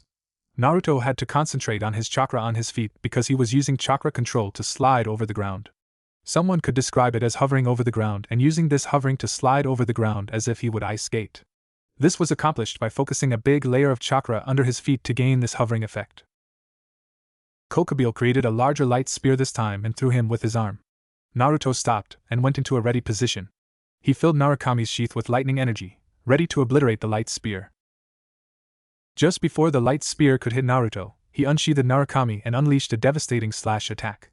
The light spear was utterly destroyed, and in the same instant, a crescent moon-shaped lightning flew toward Kokubil. Kokubil created a light sword and slashed at the lightning attack, splitting it in half. Kokubil grinned, being satisfied so far. "You are not bad to be able to counter this many light spears without much trouble," said Kokubil. Naruto didn't answer and dashed forth again, shooting multiple lightning bolts toward Kokubil. Kokubil spread his 10 black feathered wings and began to fly around the lightning bolts with ease. Naruto jumped up, intending to end this fight. Kokubil smirked at this obvious move and held a hand before him. A golden magic circle appeared before Kokubil. "Holy magic, Judgment Ray!" A golden magic ray shot out of the magic circle and traveled at high speed toward Naruto. Against humans, holy magic was pretty neutral, but if this attack hit a devil, vampire, or yokai, those beings of darkness would take extreme damage. Holy magic was a very effective weapon against all beings of darkness, doing extra damage. Just before Naruto got hit, he seemed to dodge midair to the side and push himself off something invisible further toward Kokubil. Kokubil raised both eyebrows when he saw Naruto's maneuver. The golden magic ray flew further toward the ground and caused an explosion of golden magic energy. The ground shook slightly, and chunks of earth flew away. Mio had to create a defensive magic circle before her. Otherwise, she would have been swept away from the shockwave that was triggered by the explosion. A few chunks of earth also crashed against her defensive magic circle. She closed her eyes slightly to see better. While she held her defensive magic circle up, she looked up toward her classmate and the fallen angel with 10 wings. The defensive magic circle could be used by all beings who had access to a magic system. The more magic power someone could use, the more the defensive magic circle could withstand. It was a universal tool for every magic user. Naruto seemed to slow down while he flew toward Kokubil, who was high in the air. Kokubil wanted to say something but saw it now. Naruto tensed his legs and pushed himself midair further toward Kokubil. He is using the air like steps, thought Kokubil. Another golden magic circle appeared over Kokubil this time, but unlike before, there didn't come a magic ray out. Multiple light spears shot out of it and rained down on Naruto. Naruto narrowed his eyes and shot multiple lightning bolts toward all the light spears. But this didn't do much because the continued rain of light spears became too much for his lightning bolts. The sheer number of light spears was too much for his lightning bolts to handle. Naruto looked down and frowned, realizing he would have to stop this attack. Otherwise, Mio on the ground would be caught up in the attack if the light spears would hit the ground. He pushed himself one last time midair further up toward the rain of light spears. He pumped a large amount of lightning energy into the sheath of Narukami. Just when all the light spears were about to hit him, he unsheathed Narukami and said the name of his attack. Raikiri. Lightning Cutter. Naruto unleashed a slash, which moved at an immense speed, surpassing the speed of sound and releasing both blinding light and a tremendous amount of heat in the process. The sound of a thunderclap echoed through the sky. Kokubil and Mio had to shield their eyes because of the blinding light that was created. All light spears were wholly obliterated, and Kokubil was even pushed back because of the blast wave that was triggered by the explosion when Naruto's slash destroyed every light spear. When he opened his eyes, he could see how Naruto was almost before him. Kokubil created 2 light swords in his hands and shot toward Naruto. Naruto didn't have enough time to sheath Narukami again, and because of that, he couldn't use Raikiri to end this battle. Raikiri was a batajutsu, meaning Narukami had to be sheathed to use this slash attack. Besides the weakness that it had to be used at close range, the other weakness would be that Narukami had to be returned to the sheath every time Naruto wanted to use it. Naruto blocked the first sword with Narukami, and when the second light sword from Kokubil swung from the other side, Naruto surprised Kokubil by using the sheath to block the light sword. Not bad, this quick draw technique you just used has a devastating power. I shouldn't allow you to use this attack in close range, right? Asked Kokubil with a smirk. Naruto didn't say anything and kicked Kokubil away before sheathing Narukami, shooting a lightning bolt after Kokubil. Kokubil surrounded himself with his wings, and the lightning bolt crashed into his form, triggering a lightning explosion. Naruto let himself fall to the ground, landing in a crouch before rising into a standing position. He looked up at Kokubil and thought, He is so far the strongest opponent I faced. My lightning strikes seemed to do little damage against him. The black smoke around Kokobile vanished and revealed an unscathed Kokobile. His wings were still around him when he was revealed until he spread them again, laughing. "This is it," said Kokobile. He looked down and grinned like a madman. "Dance longer with me, human. Show me all your tricks and strength before I kill you." He shot down at immense speed, surprising Naruto a little. But this speed was nothing he couldn't handle. Naruto took a defensive stance and waited for Kokobile to get close enough. He couldn't use Raikiri since Kokobile wasn't dumb. Kokobile created light spears in his hand and threw them toward Naruto. Naruto had to unsheath Narukami and destroy the light spears with multiple slashes. Before Naruto could return Narukami to its sheath, Kokobile was already before him. Kokobile created a light sword in his hand, slashing at Naruto. Naruto and Kokobile began a wild weapon fight. Multiple shock waves ravaged the park, and the ground was destroyed slowly but surely under extreme pressure. Both opponents were attacking, blocking, and attacking. Naruto blocked a slash from the right from the left, and had to sidestep the followed-up thrust attack. Mio could only look in awe at how Naruto could keep up with Kokobile, one of the strongest fallen angels alive. A fallen angel with 10 wings was on a level she couldn't even dream of fighting at her current strength. Her current strength was just enough to fight on equal terms with a 4-winged fallen angel. She also didn't see how Naruto and Kokobile were moving. Their movement was too fast. Everything she saw was multiple sparks of the moment the swords clashed and a black and yellow blur speeding over the ground. An explosion rocked through the park when Naruto and Kokobile clashed swords again. A black smoke screen erupted and cloaked both fighters. A yellow and golden blur flew out of the top, clashing multiple times in midair. When they were about 30 meters in the sky, they made some space to clash again and trigger a massive explosion. Kokobile and Naruto flew out of the explosion from opposite sides. Naruto twisted and straightened his body, sheathing Narukami. After 4 seconds, he landed safely on the ground and looked toward Kokobile, who also landed on the ground 20 meters from him. "Good, very good," said Kokobile in an ecstasy voice. "This is it. This is a real battle. How long have I waited for a good opponent to show up? Let's fight more, let's enjoy ourselves, human." Kokobile shot toward Naruto with a smile only a maniac could express. Naruto didn't say anything and dashed toward Kokobile. Just like before, he had to unsheath Narukami before he could get in range with Raikiri because Kokobile threw some light spears toward him. Mio spread her wings to put some distance between her and the two fighting titans. It was unbelievable what she saw. She knew that Basara had no chance at all against Kokobile, and she saw her classmate keeping up with Kokobile. He has not had a single injury to this point. She was now hovering in the air and only saw how shockwaves ripped through the landscape, destroying chunks of earth, trees, benches, or lamp posts. Everywhere the two opponents went through got utterly destroyed. Naruto slashed at Kokobile and had to sidestep the counter-slash from his first light sword. Kokobile summoned a second light sword at the same moment and slashed at Naruto. Naruto rolled out of the way and jumped toward Kokobile afterward. Kokobile grinned, and multiple small light spears appeared around him before he shot them toward Naruto, who was only 3 meters away. Naruto's stoic facial expression didn't change when he saw in slow motion how the light spears were about to pierce his body. A few sparks of lightning appeared around him before he vanished at the last second. Kokobile's eyes widened when he felt how the wind moved unnaturally behind him. He looked over his shoulder to see Naruto sheathing Narukami. Kokobile dashed away a few meters to escape the range of Naruto's Raikiri. Naruto didn't dash after Kokobile. Instead, he went into a low position and closed his eyes. Kokobile stood a good 10 meters away when he saw how something like white steam came out of Naruto's mouth. Naruto tapped into his reverse sight ability, preparing his attack. What? Thought Kokobile. An unnatural pressure appeared all around Naruto and Kokobile. The ground beside Naruto began to get cracks from the pressure that Naruto radiated. A few sparks of electricity could be seen around Naruto. Yes. That's it. Show it to me, said Kokobile, getting a golden aura around him. His power shot through the roof when he tapped into his secret technique, the Holy Multiplier. The Holy Multiplier was to make it simply a boost in every aspect of one's fighting power.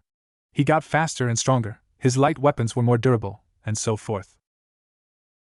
Naruto unsheathed Narukami slightly, concentrating.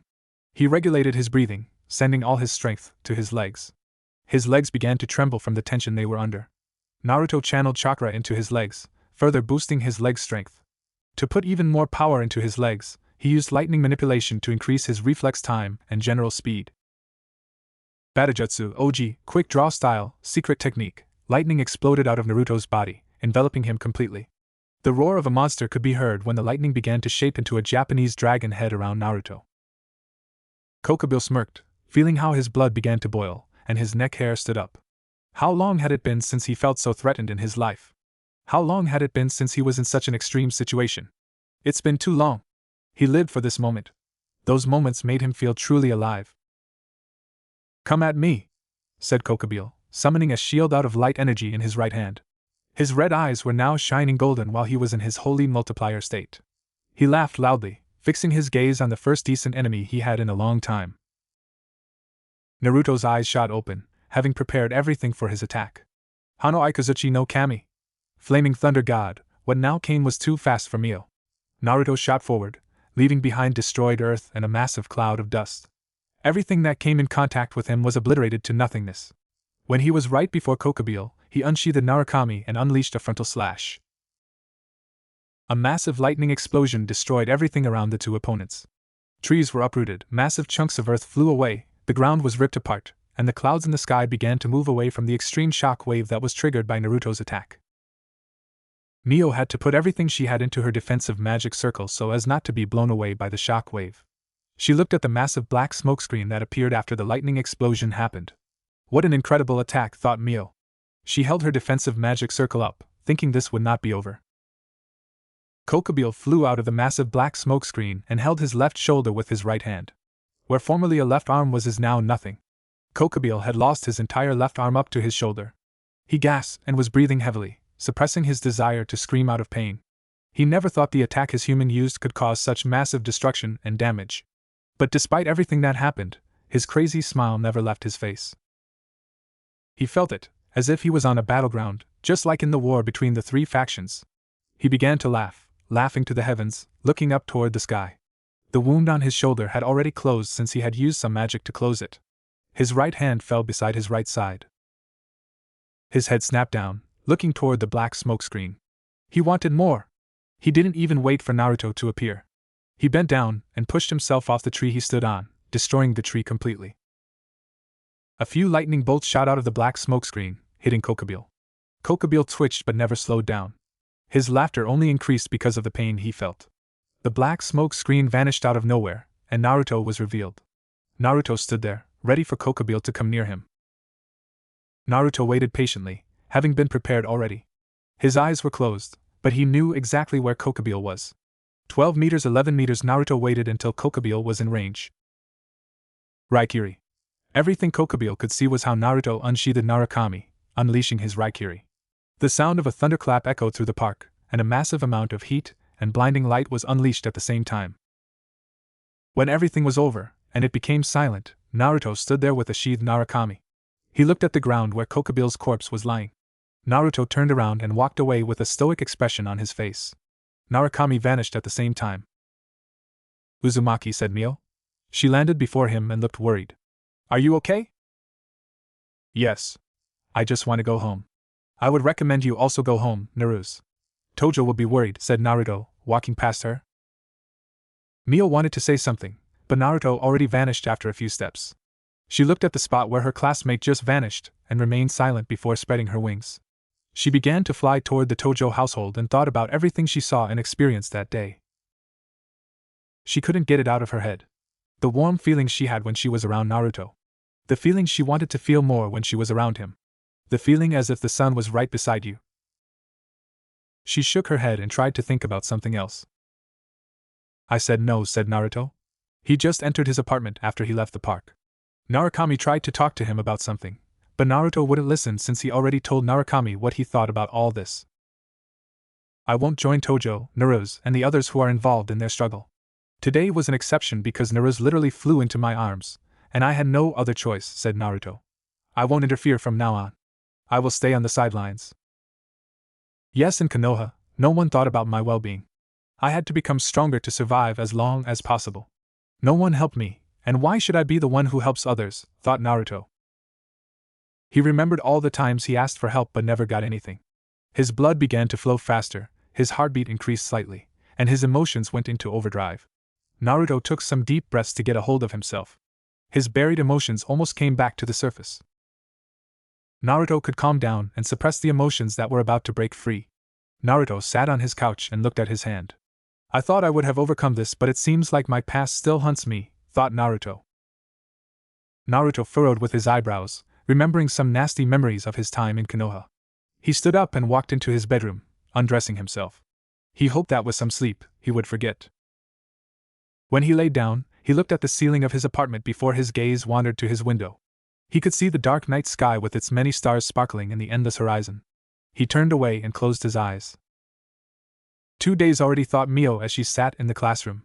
Basara and Yuki were also back in the classroom, but one classmate didn't come to school after the incident in the park. Naruto Uzumaki didn't come to school. She had hoped to speak with him about everything that happened on the day she did more with him than on any other day, the day she planned never to return, and the day she only wanted to be selfish one more time. Everything turned out different than she thought. Naruto Uzumaki was someone she didn't understand in the slightest before she spoke with him further. Everything she predicted would happen that day turned out to be false. First, he surprised her when he greeted her with a smile like everyone else. Then, there was the warm feeling that radiated from Naruto Uzumaki, a warm feeling indescribable for words. It triggered so many different emotions in her that it was hard to stay focused the first time she was near him.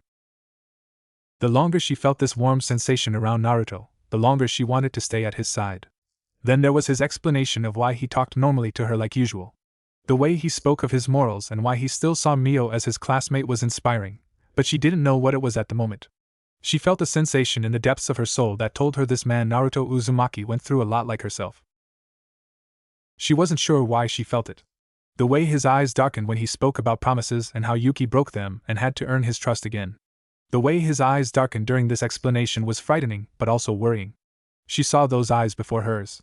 When she talked about her past, she remembered all the pain she had to go through. Even when she always tried to face her dark past, she couldn't contain the anger and hatred she felt during these moments. Those were the moments she saw her darker side, the one who wanted nothing but revenge. She didn't tell Basara or Yuki anything about the incident in the park from the time she was about to handle herself to Takegawa because she wanted no one else to get injured because of her. But everything happened differently that day. She met Kokobile, a leader of the fallen angels with 10 wings. Her being still alive was more luck than anything else. He only played with her and chased her around as a cat does with a mouse. Just when she thought she would die with many injuries already, she landed right in the arms of the man who confused her more than once that day. The moment she crashed into his body, all her injuries got healed in an instant. She only realized this when Kokobile mentioned this casually on the sidelines while he spoke with Naruto. Without any form of hesitation, her classmate protected her. He stood himself before her without saying a single word to her. He charged head-on toward the 10-winged fallen angels and fought with him on equal terms until he defeated him. The speed, the strength, the focus, just everything during this fight was unbelievable for Mio. She could only defend herself against the shock waves, which almost blew her away multiple times. Even when she was far away from the fight, she could feel the resolve, the heat, the adrenaline, and other emotions both fighters had. And in the end, he looked like he only had minor scratches. It was just incredible. He sent her away, telling her that Basara would be worried. She was worried about him at that moment, not about someone else. Even though she had always worried about Basara until this point, she didn't know what was happening to her. All her attention was on Basara and how to repay his kindness in taking her and Maria in, protecting both. She really thought about them as a family. She was even sure she felt something for Basara until everything they went through. They even kissed already, but what was it? Why didn't she think of Basara anymore when she woke up? Why did she always see those darkened blue eyes? Those blue eyes that represented the endless sky which became dull and full of anger at this moment she saw his darkened eyes. His golden blonde hair looked like it was chosen by the sun itself. She wanted to know, but she couldn't figure it out. She became so confused that she often didn't even react to someone speaking to her. Even now, her gaze was toward the blackboard. Her mind was on her missing classmate. Why couldn't she forget him and focus on Basara again? Naruto. Naruto gasped and looked at the white smokescreen before him. Come on. Please, thought Naruto. He was in his apartment, standing in his living room. He had moved the furniture to the side of the room so he had an open space for the thing he tried since yesterday.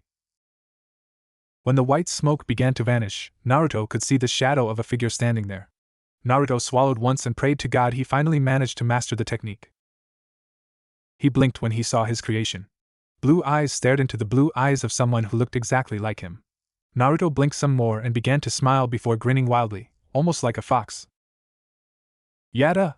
He jumped up and cheered that he finally managed to do it. 30 hours without any sleep and constant failures and tries made themselves worth it. Before Naruto stood his first ever created Kage Bunshin, Shadow Clone. Naruto had finally managed to learn one of the two jutsu, the other version of himself used in the memories he saw. Yo, boss, said the clone with a cheeky grin. Hello, clone, said Naruto with a grin that mirrored that of his clone. Both looked at each other for a while before nodding at the same time. We are badass, said the original and clone simultaneously. Both looked at each other before bursting out laughing. Naruto couldn't believe he really managed to pull that off. Just from a few memories of seeing someone perform the jutsu, he managed to find the right hand signs and the right amount of chakra to use for the clone technique. Okay, let's try to dissolve yourself, said Naruto. The clone saluted and exploded into smoke. Naruto had wide eyes when he felt the chakras from outside enter his chakra network. He also had a short memory of how he looked at himself. Wait, no way. Does this mean, thought Naruto. He made 4 hand signs before another clone appeared in a poof of smoke. Please circle around me once and dissolve yourself, said Naruto. Sure thing, boss, said the clone, walking around Naruto once before dissolving itself. Naruto could feel it again, the same chakra crashed into his chakra network, and he got a short memory of how someone circled Naruto. It's the truth. The memories from my clone will get transferred back to me when they dissolve, thought Naruto. Naruto walked toward his couch and sat down, thinking about something. Wait a second, if their memory gets transferred back to me, shouldn't that mean I could also train with them, thought Naruto. He never understood why his other version used clones while he was training for something, but after Naruto's discovery, it made perfect sense. 2 people are more than 1, and 3 are more than 2, and so forth. Thinking about doing this with 1,000 clones was ridiculous. If Naruto had trained with 1,000 clones just for 1 minute, he already would have trained effectively for 1,000 minutes/16 hours. 1 minute would equal 16 hours of effective training, just ridiculous. He looked up at his ceiling and saw that his vision had darkened for a second. He frowned, realizing he had overdone it this time. He stood up and suddenly felt exhausted. He used more chakra than ever in his life from trying to create a functional Kage Bunshin for 30 hours straight. He walked through his apartment and stumbled into his bedroom, falling on his bed. His eyes closed, and he smiled. He felt like he had accomplished something worth the entire work. The last 30 hours were worth the struggle, the frustration, and so forth. When Naruto opened his eyes, he stood in Konoha. I guess I am dreaming again, thought Naruto. He walked through the streets and could see all the happy people. He could almost grasp the peaceful atmosphere. He looked around with a blank expression. This reminded him again of his past, something he wished he could forget. Naruto had wide eyes when he felt something. A piercing gaze, someone was watching him. He looked around, trying to find the person who made him feel so uneasy. His body was feeling fear. He bit his tongue in annoyance and calmed his body down. He heard a voice. So here was where you are hiding. Naruto looked up toward the massive rock formation behind Konoha. He looked up and couldn't see it at first, but after he had let his gaze travel a little, he saw someone. There, on top of the rock formation, stood a single figure with a black hooded cloak that concealed everything. Even when the cloak moved rapidly in the wind, the form of the figure wasn't shown. Naruto narrowed his eyes, feeling an unsettling rage rising inside him. Even when this person stood up there, and Naruto stood in the middle of the village, the person's voice was as if the person would stand directly before Naruto. Naruto's eyes flashed crimson when he felt a bottomless rage out of a sudden. What is going on? Naruto thought. He gritted his teeth and didn't let that hatred and rage consume him. His eyes were still crimson, but he could hold it together. I am glad. The voice of the person echoed through the streets of Konoha. You are one step closer to your original self. Even the power inside you remembers me. Get stronger, master everything you can, and when the time comes I will come for you. If you don't want to lose everything again, become stronger. Naruto had wide eyes when the person was before him out of a sudden. Naruto, I will have you one day, said the person. Naruto could now see something under her cloak. Even when the hood concealed her hair and most of her face, he could still see the lips. Those definitely were the lips of a woman. No man had those soft-looking lips. But until then, goodbye. The person vanished into a cloud of ash, and Naruto had to cough when he breathed something in. When the ash cloud was gone, he couldn't see the woman anymore. He didn't understand the last part of the sentence the woman said. What the fuck was that? Naruto opened his eyes and looked blank. He remembered his weird dream about Konoha, in which he met a woman entirely concealed by a black hooded cloak. He knew he had never met this woman before, not in this life or Konoha. The only female humans he ever had contact with in Konoha were his classmates, but they didn't even look at him while he was at the academy. What did the woman mean that she will have me one day? I don't get it, and besides, am I an object in her eyes? Thought Naruto, annoyed.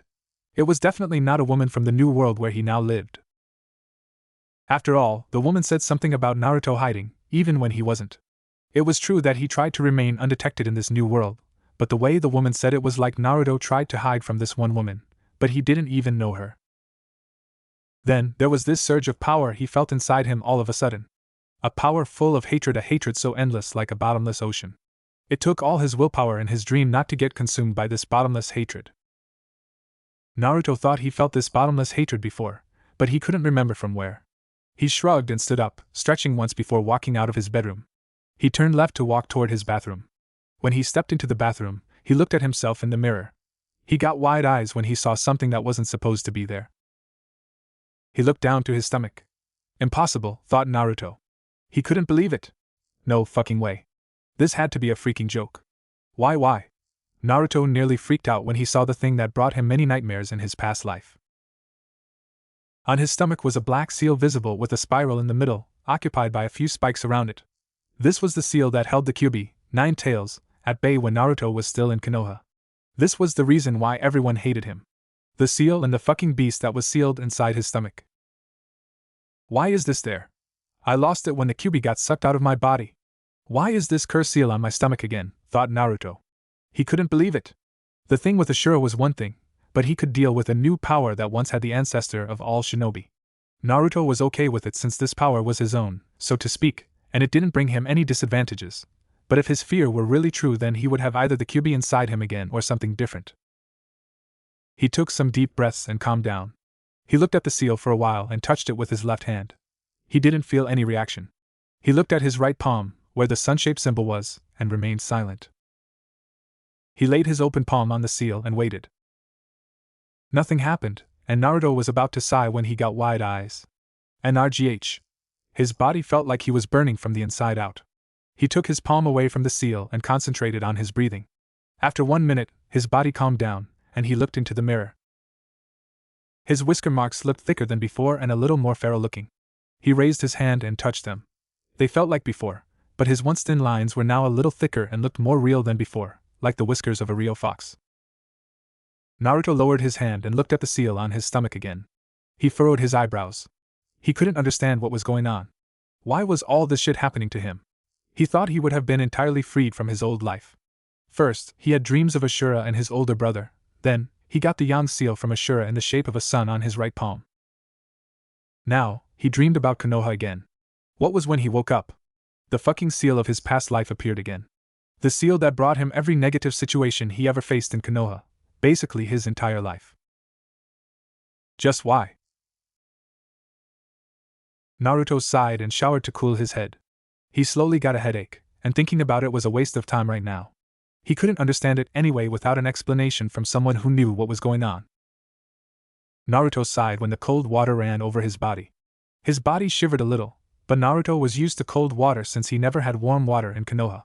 He didn't have a shower in his little wooden hut on the outskirts of Konoha. He had to wash himself in a cold river that was near his home. He got so used to it that it was doing nothing to him. Naruto opened both eyes while he looked down. He didn't think about something specific, enjoying the cold water. He simply had a feeling that he didn't like. Like everything he has achieved so far, living in peace was for nothing. He got more and more confused the more he dreamed about, and the more changes he undertook. First Ashura and now the Kyuubi, what would be next? I count on you guys, said Naruto. He was in an abandoned building a little outside of Tokyo. He wanted to use his newly acquired Kage Bunshin, shadow clones, as soon as possible. It was an old factory where metal was formerly used. The entire factory was gigantic. There was enough place for Naruto to create as many clones as he wanted. Before him, there were a few hundred clones, ready to train for Naruto while he walked to school. He was away from school for 3 days, and he knew he couldn't avoid meeting Tojo, Naruse, and Nanaka again. Even when he wanted to avoid them, he couldn't run away from those 3. The longer he didn't meet them, the more attention they would pay to him since they would ask where he was all this time. He didn't know if Mio had said anything about what had happened in the park. He simply hoped she didn't. It would be not very pleasant. All the questions about why he was so strong, etc., would be annoying. He simply wanted to have a normal school day today after everything he had experienced in the last few days. While Naruto walked through the streets, he looked toward the sky. He smiled when he felt the warm sensation of the sun on his face. He didn't know why, but the sun's rays felt slightly different today but still pleasant. He closed his eyes, enjoying the warm sensation. While he walked through the streets, he considered how he should deal with this situation at school. If nothing happened, he would be happy, but he was sure that something would happen. He was sure that Takegawa also knew about his sacred gear and would sooner or later make a move. He would also have to deal with that. But first of all, he had to visit a certain school nurse since he was too confused about everything going on. He promised her if he needed help or advice he would come to her. Since he didn't know what he should do about this entire shit, he had to visit her. Even when he didn't show it, he looked forward to it. Meeting Chisato Hasegawa always had a calming effect on him, and the longer he was with her, the better he felt. When Naruto entered the school grounds, a few boys were looking at him. Naruto raised an eyebrow when he saw the looks. What's with them? It's because a few days ago Naruto paid so much attention to me, thought Naruto, confused. He shrugged and kept walking, ignoring the stares. Naruto held his school bag over his shoulder when he walked into class. When he opened the sliding door of the class, the entire classroom looked at him, at least the students who were already there. A few were still missing. Under them were Basara, Yuki, Mio, and Takegawa. Naruto was glad he was here before those 4 people. He sat down on his seat and looked outside. He smiled when he saw some birds flying over the school, circling each other. It was a beautiful show to see from Naruto's perspective at the window. He could see some students in the schoolyard laughing together, smiling, and talking. Naruto's smile dropped slightly when he got a flashback from his past life. He saw himself in the middle of the street, surrounded by many adults. All those adults laughed at Naruto and scolded him. He shook his head, trying to banish those thoughts out of his head. He felt how something inside him reacted to his negative emotions. Naruto bit his tongue, annoyed. He took a deep breath and calmed down. He looked toward the sky and admired the clouds. He could hear a few people walking into the classroom. He didn't look, but he could say it was Basara, Mio, and Yuki. Just from the sounds of the steps, he could tell those 3 were walking to their usual seats. From the corner of his eyes, he saw Yuki standing beside her table. Naruto didn't look at her, and she looked at the ground, sitting down without greeting him like usual. He ignored the stares from his classmates, and continued with his cloud watching. To Naruto's surprise, everyone seemed to keep a distance from him. At least the 4 people he tried to avoid. He wouldn't complain about the situation, and hoped this could be a typical school day like every other before the entire shit started. He smiled while he looked toward Mr. Sakazaki, and listened to his lesson. If everything turned out as he hoped, then he would meet with Ms. Hasegawa during the first break and talk with her about his problems, and the rest of his time in school today would be peaceful. But he would wait and see. When the first 2 lessons were over, Naruto stood up and walked past Yuki. When he turned the corner to walk toward the door of the classroom, he heard his name. Hey, Uzumaki! Naruto stopped and looked toward the last row. Takegawa was walking past Basara and Mio. Want to eat together this break? Asked Takegawa with an innocent smile. Naruto smiled back innocently. Sorry, I already have plans to meet with someone. Another time, Takegawa, said Naruto. Too bad, oh well, said Takegawa, shrugging. See you after the break. Yeah, see you after the break, said Naruto, walking out of the classroom. He left Takegawa behind and sighed. It was clear he would speak to me. I knew he knew about my sacred gear, thought Naruto. He opened his closed right hand and looked at the yang seal he got from Ashura. He didn't know why, but he guessed that the appearance of the seal on his stomach had to do with the yang seal on his right palm. Yang chakra made it possible to give non-living things a form and life. Since chakra itself was also life, if someone would call it that, he could think that because of the yang seal on his palm, something inside him appeared. If he now had the fucking fox inside him again or something else, he was sure something would wait for him if he ever came across his subconscious again. He didn't like the thought, but he would have to deal with it as always. He would never break. He didn't break in Konoha, and his will wouldn't break in this world. No matter what he would have to deal with. Naruto stood now before the infirmary and knocked twice. He waited for a minute and nothing.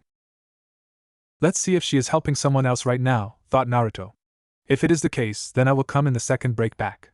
He opened the sliding door slightly and raised both eyebrows. Well, that is unexpected, thought Naruto, surprised.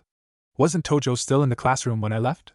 Naruto wasn't sure, but since Chisato Hasegawa was, let's say, busy with Basara, Naruto closed the sliding door again and walked away from the infirmary. Seeing Basara making out with the school nurse was something Naruto didn't expect. He knew that Chisato Hasegawa had some connection with Basara. The first time she really talked to Naruto, she asked him about Basara's condition after the fight he had with Takegawa. It was clear that Chisato and Basara had some kind of relationship. Naruto just didn't think the relationship would go this deep. To be honest, I shouldn't be surprised. Basara is the main protagonist of his own real harem story. This would be the most logical thing to happen. Every hot woman/girl fell in love with the male main protagonist. It was only a question of time before those two would get together like this, thought Naruto. When Naruto turned the corner, he almost bumped into Mio and Yuki. "Oh, sorry, ladies. I was thinking and didn't watch where I was going," said Naruto with an apologetic smile. "And no. We should have watched where we were going," said Yuki in a nervous voice. "Yes, sorry we were talking and didn't look," said Mio. "Don't worry about that. See you both in the classroom again," said Naruto with a smile, walking past the two idols. Mio turned around and asked, "Uzumaki, have you seen Basara?" Naruto stopped and said without thinking, "Yeah, in the infirmary." He stopped and got a little pale. Shit! He just realized he did something completely stupid. "Uzumaki, is everything okay?" asked Mio. She could see that even when he stood with his back to them, he had gone pale. "Huh? Oh yeah? Ha! I must go, someone is waiting for me, see you both," said Naruto before walking away with a fastened pace. Yuki and Mio were watching after Naruto, confused. "What was that?" asked Yuki. This wasn't like Naruto at all. This reaction was very suspicious. "I don't know, but let's go to the infirmary," said Mio. Yuki nodded but glanced after Naruto one more time before following Mio. Yuki was slightly behind Mio and couldn't see the face Mio was making. Her lips were trembling, and her eyes were unfocused. Mio wanted to go after Naruto, but she stopped herself right on the spot. It would do her no good. The best thing was to keep her distance from him. He wanted to stay away from the problems of others, so she did the right thing even when she wanted to do more with him. She had so many questions she wanted to ask him.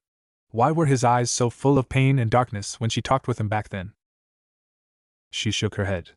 "Stop it! He doesn't want to have anything to do with us, just let it go," thought Mio. Naruto walked up the stairs and sighed deeply.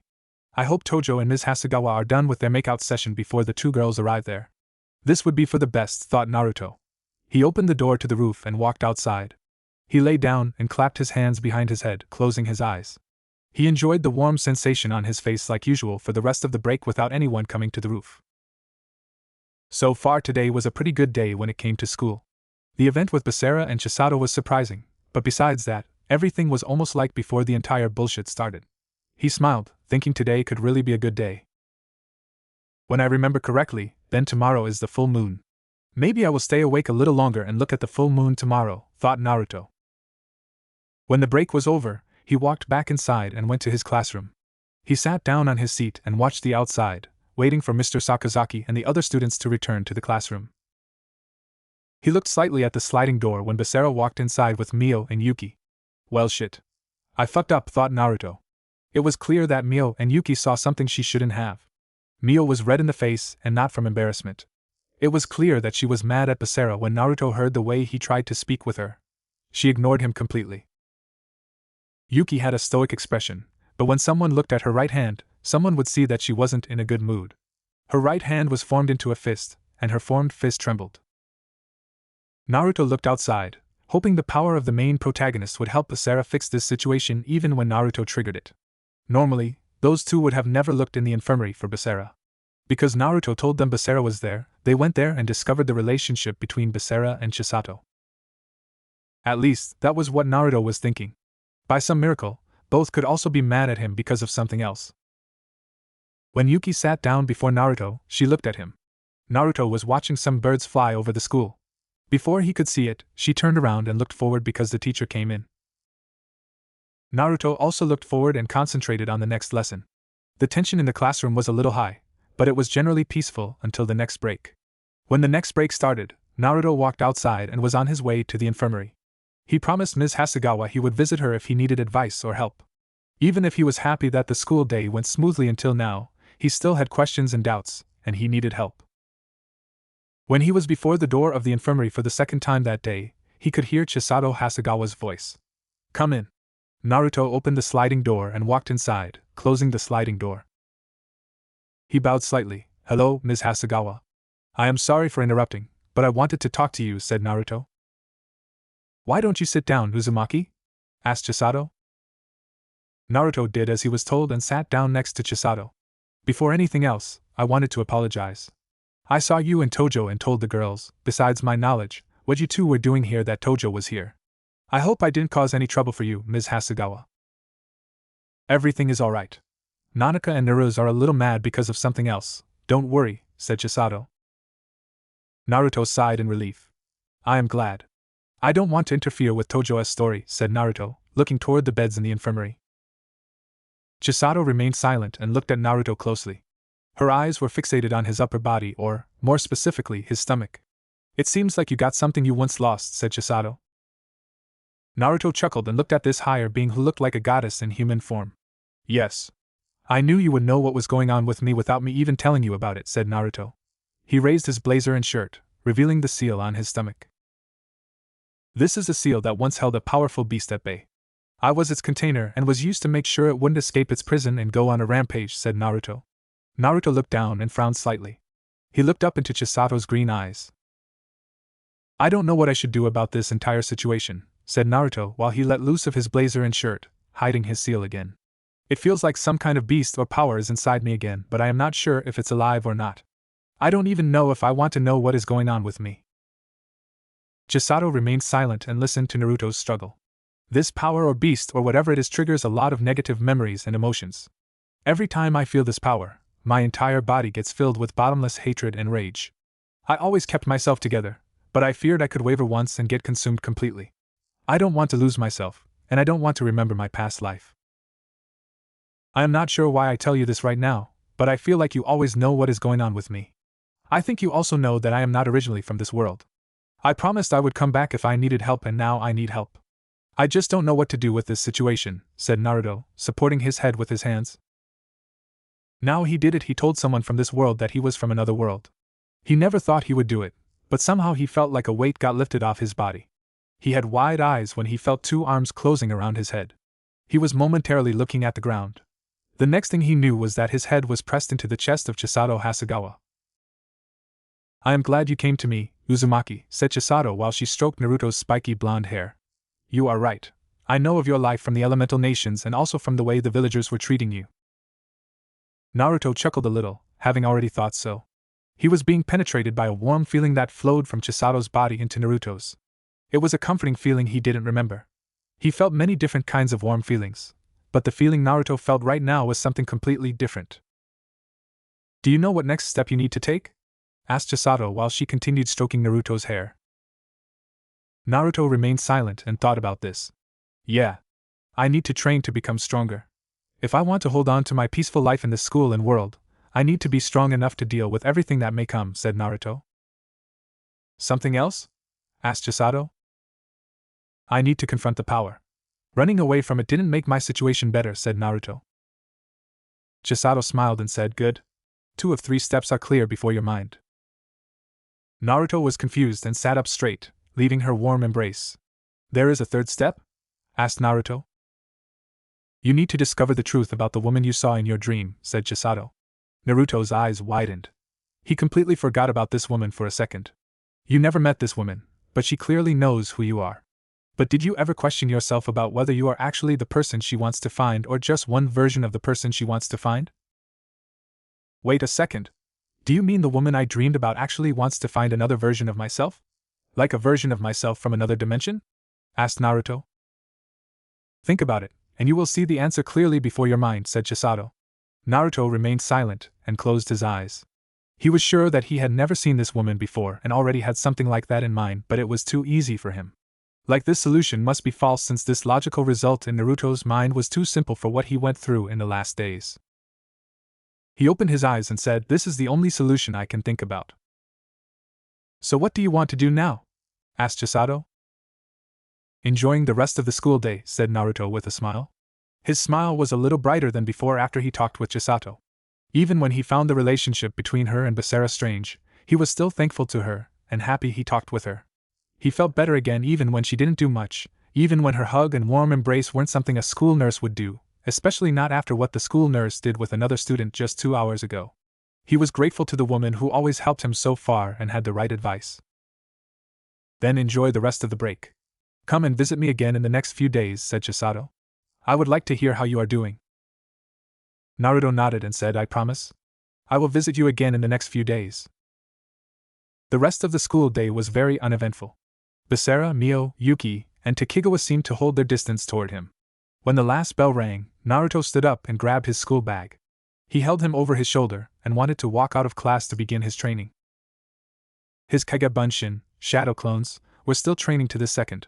However, he couldn't improve his physical body with his clones. This was something he had to do on his own. Learning ninjutsu and new chakra-related techniques was everything good, but he couldn't afford to neglect his physical training. His total concentration breathing already boosted his physical abilities to superhuman levels, but he still wanted to become even stronger. Hey, Uzumaki, said Mio. Naruto stopped when he was about to leave the classroom. He looked over his shoulder and could see Mio walking up to him. Can we talk? Asked Mio. Sure, I don't mind, said Naruto with a smile. He looked past Mio toward Basara and was surprised when he wasn't looking at Naruto and Mio. Did Ms. Hasegawa lie? Did Naruse and Nanaka see Tojo and Ms. Hasegawa during their make-out session? Thought Naruto. Well, it doesn't concern me. He didn't pay much attention to Basara and his harem during the rest of the day because he thought he would get it under control. But now that he looked closely, Mio and Yuki were still keeping their distance slightly. Well, Mio was holding her distance more than Yuki since Basara was already talking with Yuki again. She also seemed to smile slightly, but sometimes she still had a little harsh glare. Let's go, said Naruto, walking out of the classroom with Mio. Yes, said Mio with a smile. She followed Naruto and left the others behind. Both were walking together through the corridors of the school building when Naruto asked, So, what did you want to talk about? Mio averted his gaze for a few seconds before looking at him. Naruto looked confused at Mio and thought, since the day I saved her in the park, she is weird around me. What could it be? It can't be that she had feelings for me since she is in Tojo's harem, and there was never a situation where a girl from a harem had feelings for a side character like me. Tojo is the main character, not me, and I am grateful for that. If I were the main character, I would get dragged from one problem into the next. I wanted to thank you properly since you saved my life the other day, said Mio with a nervous look. Don't mention it. You don't need to thank me, the important thing is that you are safe, said Naruto with a smile. Mio blushed a little when she saw his genuine smile. She looked away and calmed down her burning cheeks. She looked at him again and was relieved that he looked forth again with his usual smile. She didn't know what was wrong with her. She just couldn't get her classmate out of her mind. Since the day he saved her, and she interacted more with him, he was just always in the back of her head. Even when you say so, I want to thank you properly, said Mio, determined. She wanted to thank him the right way and not just with a thank you. She also wanted to speak more with him, and do something with him. Naruto looked at Mio and saw her eyes. They were full of determination. Naruto raised both eyebrows at her serious gaze. It showed him that she really wanted to do this, and would most likely not change her mind. And what did you mean with that? You want to thank me properly? Asked Naruto. Well, I wanted to ask you if you have time today or tomorrow after school. I wanted to treat you to something to eat. It's the least I could do, said Mio. She tried to look normal, but because of the question itself, her face flushed. Someone could think she asked Naruto out on a date. Naruto also blushed slightly at this question and looked away. He furrowed with his eyebrows at his reaction. Why did he blush at such a simple question? He took a deep breath and got his emotions back under control. I am sorry, Naruse. I wanted to train after school the entire day, said Naruto, looking at Mio. A few things happened, and I need to get stronger. I don't know how much time I have, but I know that I need to get stronger, no matter what. I will most likely train until it becomes dark and have no time for anything else, said Naruto.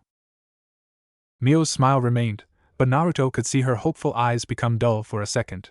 He remained silent at her reaction. She closed her eyes and looked forth. He saw her smile again and thought, she faked her smile again. I see, I am sorry. I should have thought of that. You didn't want to be dragged into our problems. If you would do something with me outside of school alone, it could be that a scenario like in the park happens again, said Mio. Mio opened her eyes and looked at Naruto. But seriously, thank you, Uzumaki. You saved my life. Without you, I wouldn't have returned that day, said Mio. Naruto and Mio left the school building while Mio thanked him. As I said, I am glad you are okay, said Naruto. He didn't smile. His motivation to smile was zero right now. This smile, he knew this smile. This cursed smile triggered old memories inside him. Mio Naruto did the exact same smile he did back in Konoha. The fake smile he always wore when he was around others. Naruto furrowed with his eyebrows. No! Don't, thought Naruto. Naruto raised a hand but stopped himself. I will see you tomorrow, Uzumaki, said Mio with a smile. He frowned when he saw that smile. Mio turned around and began to walk away. Let her go, thought Naruto.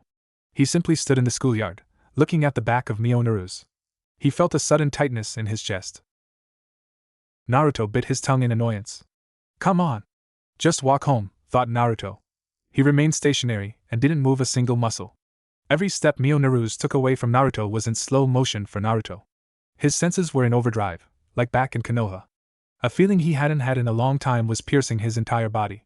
His hands were twitching, but Naruto was holding them back. He did everything to fight the feeling he had right now. His body and mind were telling him to stop her. He remembered everything he had to go through in his past, and knew what pain it came with. Why, thought Naruto. Why did he have this feeling? Why did his body and mind want to comfort Mio Naruto? No one cared about him in Konoha. It didn't matter how many times he asked for help in his younger years, no one answered his calls. Not a single soul. Mio Naruto had people who helped her, and were there for her. She couldn't possibly have the same pain as him. He had no one. She had Basara, Yuki, and others he didn't know yet. He was sure Chisato Hasegawa would also help her even when it was not directly like Basara. So why? Why the hell did his body begin to move? No, thought Naruto. Naruto, said Naruto. Mio stopped, surprised, and turned around. Naruto stopped 2 meters before her and said, Tomorrow, said Naruto. I will wait for you after school at the entrance. If you don't appear, then I will go home. Naruto turned around and walked away. Mio's eyes were wide open. Her face showed her confusion and shock. After she realized what Naruto said, she began to blush. She couldn't believe what had just happened. Naruto Uzumaki accepted her request to go to eat together.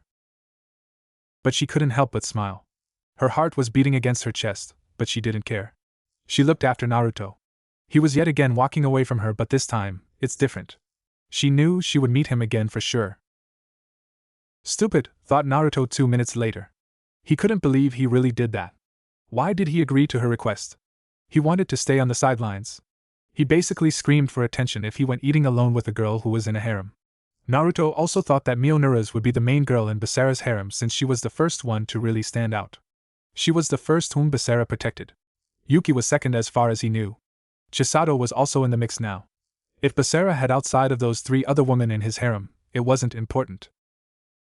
The important fact was that Naruto was more or less going on a date with most likely the main girl of Basara's harem, and she showed unnatural affection towards him. This wasn't good at all. He even threatened Basara, Mio, and Yuki, saying that they should stay away from him when it came to their problems. What did he do? He was doing something that could only go wrong. He sighed heavily and looked toward the sky. What am I doing here? Thought Naruto. He shook his head and looked right then left before crossing the street. He closed his eyes and tapped into his reverse sight ability. He just wanted to make sure no one was following him. When he arrived at his apartment, he walked inside and closed the door behind him. He had one thing in mind. He wanted to dissolve all the clones in the factory to see what results they had achieved so far. He lay down on his bed and created a single clone beside him. The others can also dissolve, said Naruto. The clone didn't say anything and dissolved. The memories Naruto got weren't just for him. Every clone he created also got the memories from the dissolved clone he had just created before it dissolved itself. Naruto closed his eyes and waited. It was unbelievable what he got in the next few minutes. All the knowledge and experience the clones had in the hours they were training in the factory. He got everything, but also the exhaustion. This was the reason why he was in his bed. He already thought what now happened would happen. He became unconscious from all the exhaustion that came back with the memories of the clones and the chakra. Everything Naruto saw was darkness when he opened his eyes again. He looked around and remained silent. Am I dreaming again? Thought Naruto. He looked down and could see his body even when everything was dark around him. He only wore tattered orange pants. No shirt, no shoes, nothing. He had bare feet, and his upper body was exposed. Naruto stopped when he saw a light in the distance. He looked at it for a minute to see if the light would come closer, but it wasn't the case. The light remained where it was. Naruto began to walk further toward the light, and tried to feel something around him. Naruto stopped when he saw multiple screens popped up around him. It was like multiple video transmissions were playing around him. He focused on one of the screens and could actually hear how two people were speaking. He couldn't exactly understand everything, but he managed to understand that he saw memories of other versions of him. Every single screen showed memories of another version of himself. He looked around and he could see many different versions of himself living their lives. Like Ashura said, there were even a few female versions of himself. It was strange to see all those lives. It was like Naruto was watching TV. Why am I seeing this? Thought Naruto. He thought that Ashura was gone, and with it were the memories of his other versions. So why did he see those memories now? He had wide eyes when he saw a female version of himself training in something. Come on, Kakashi-sensei. Show me the manipulation for wind chakra, said the female Naruto. Alright, I will show it to you. But if you have any more questions, go to Asuma. He can help you better than I do. My natural affinity is lightning, said Kakashi. Naruto could see how the female version of himself began to train wind chakra manipulation. The next memory he got was from a male version of himself from another dimension. He could see how he meditated on a strange mountain. Naruto blinked a few times after he saw multiple versions of himself training on different topics. One was for wind manipulation, another was for something called Sage Mode, another was trained for something completely different, and so forth. When Naruto saw all the screens vanish around him, he saw how the light came closer. He held a hand before his eyes, shielding them from the blinding light. Naruto looked up through the gaps in his fingers. It was a sun that now lit up the darkness around him. Naruto felt a strange sensation in his right hand. He looked at it, and got wide eyes when the sun-shaped yang seal on his right palm was shining in a bright light. He began to yell in pain. His hand shot upward. The sun hovering in the air, illuminating the area around Naruto, was shooting toward him like a meteor. The sun began to transform into pure energy. The energy began to compromise before it crashed on Naruto's right palm. Naruto could feel an intense heat flowing into his body. He cried out in pain and closed both eyes. Even when he wanted to lower his right hand, he couldn't. It was like his body was frozen in pain. When Naruto's body completely absorbed the energy, he fell to his knees and panted strongly. He gritted his teeth, seeing how his vision blurred. He tried to fight it, but his eyes rolled back, and darkness consumed him once again. He didn't know how long he slept, but when he woke up, it was in the middle of the night. He looked at his right hand and couldn't see any changes. The sun-shaped yang seal looked like before. What was that dream? Thought Naruto. Why had he absorbed a freaking sun into his body? He didn't understand it. Besides this, why did he see multiple versions of himself training for different things? He thought he wouldn't dream about his other versions anymore after he saw the memories from the one version he got to see through Ashura. Naruto shook his head and stood up. He looked at the calendar, and saw that it was still the same day. So I slept until 11 p.m., thought Naruto. He prepared everything that he had in mind and dressed up for training. He just slept for 6 hours. There was no way he could sleep in the next hours. Since he couldn't train his body after school today, he would do it now. He needed to clear his head, and a good workout always helped. Naruto took a water bottle with him and left his apartment. Before he would begin his workout, he would create his clones again in the factory. To save time, he used his superhuman speed from his total concentration breathing to travel at high speed toward the factory. I see, said Zalgier. He was sitting on his king-size bed and looking at the magical transmission he had seen. Zest showed him what she discovered over the last few days. She was watching Naruto the entire time and had to report a few things. Very interesting. Indeed, very interesting, said Zalgier, chuckling. To think he could beat a leader of the fallen angels is remarkable.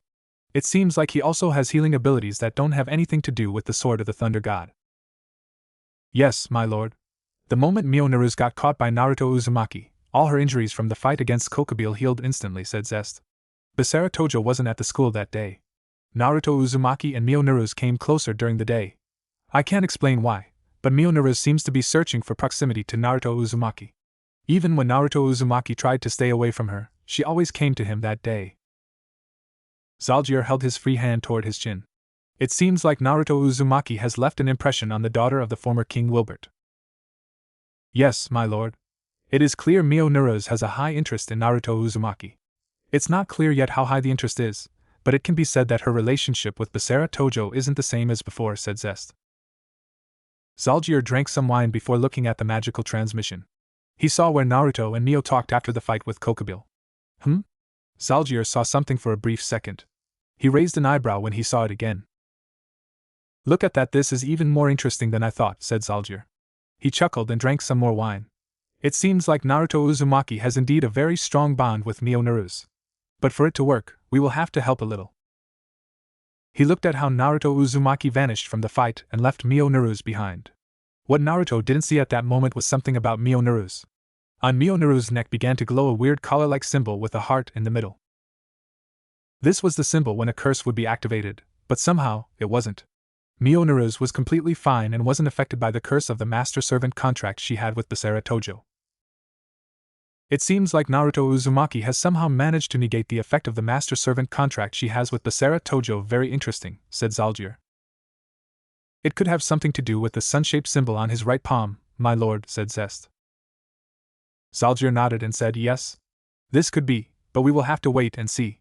This entire scenario is so amusing and interesting that it would be a shame if we act so soon. Why don't we push Mio Naruse further toward Naruto Uzumaki and see how everyone will react?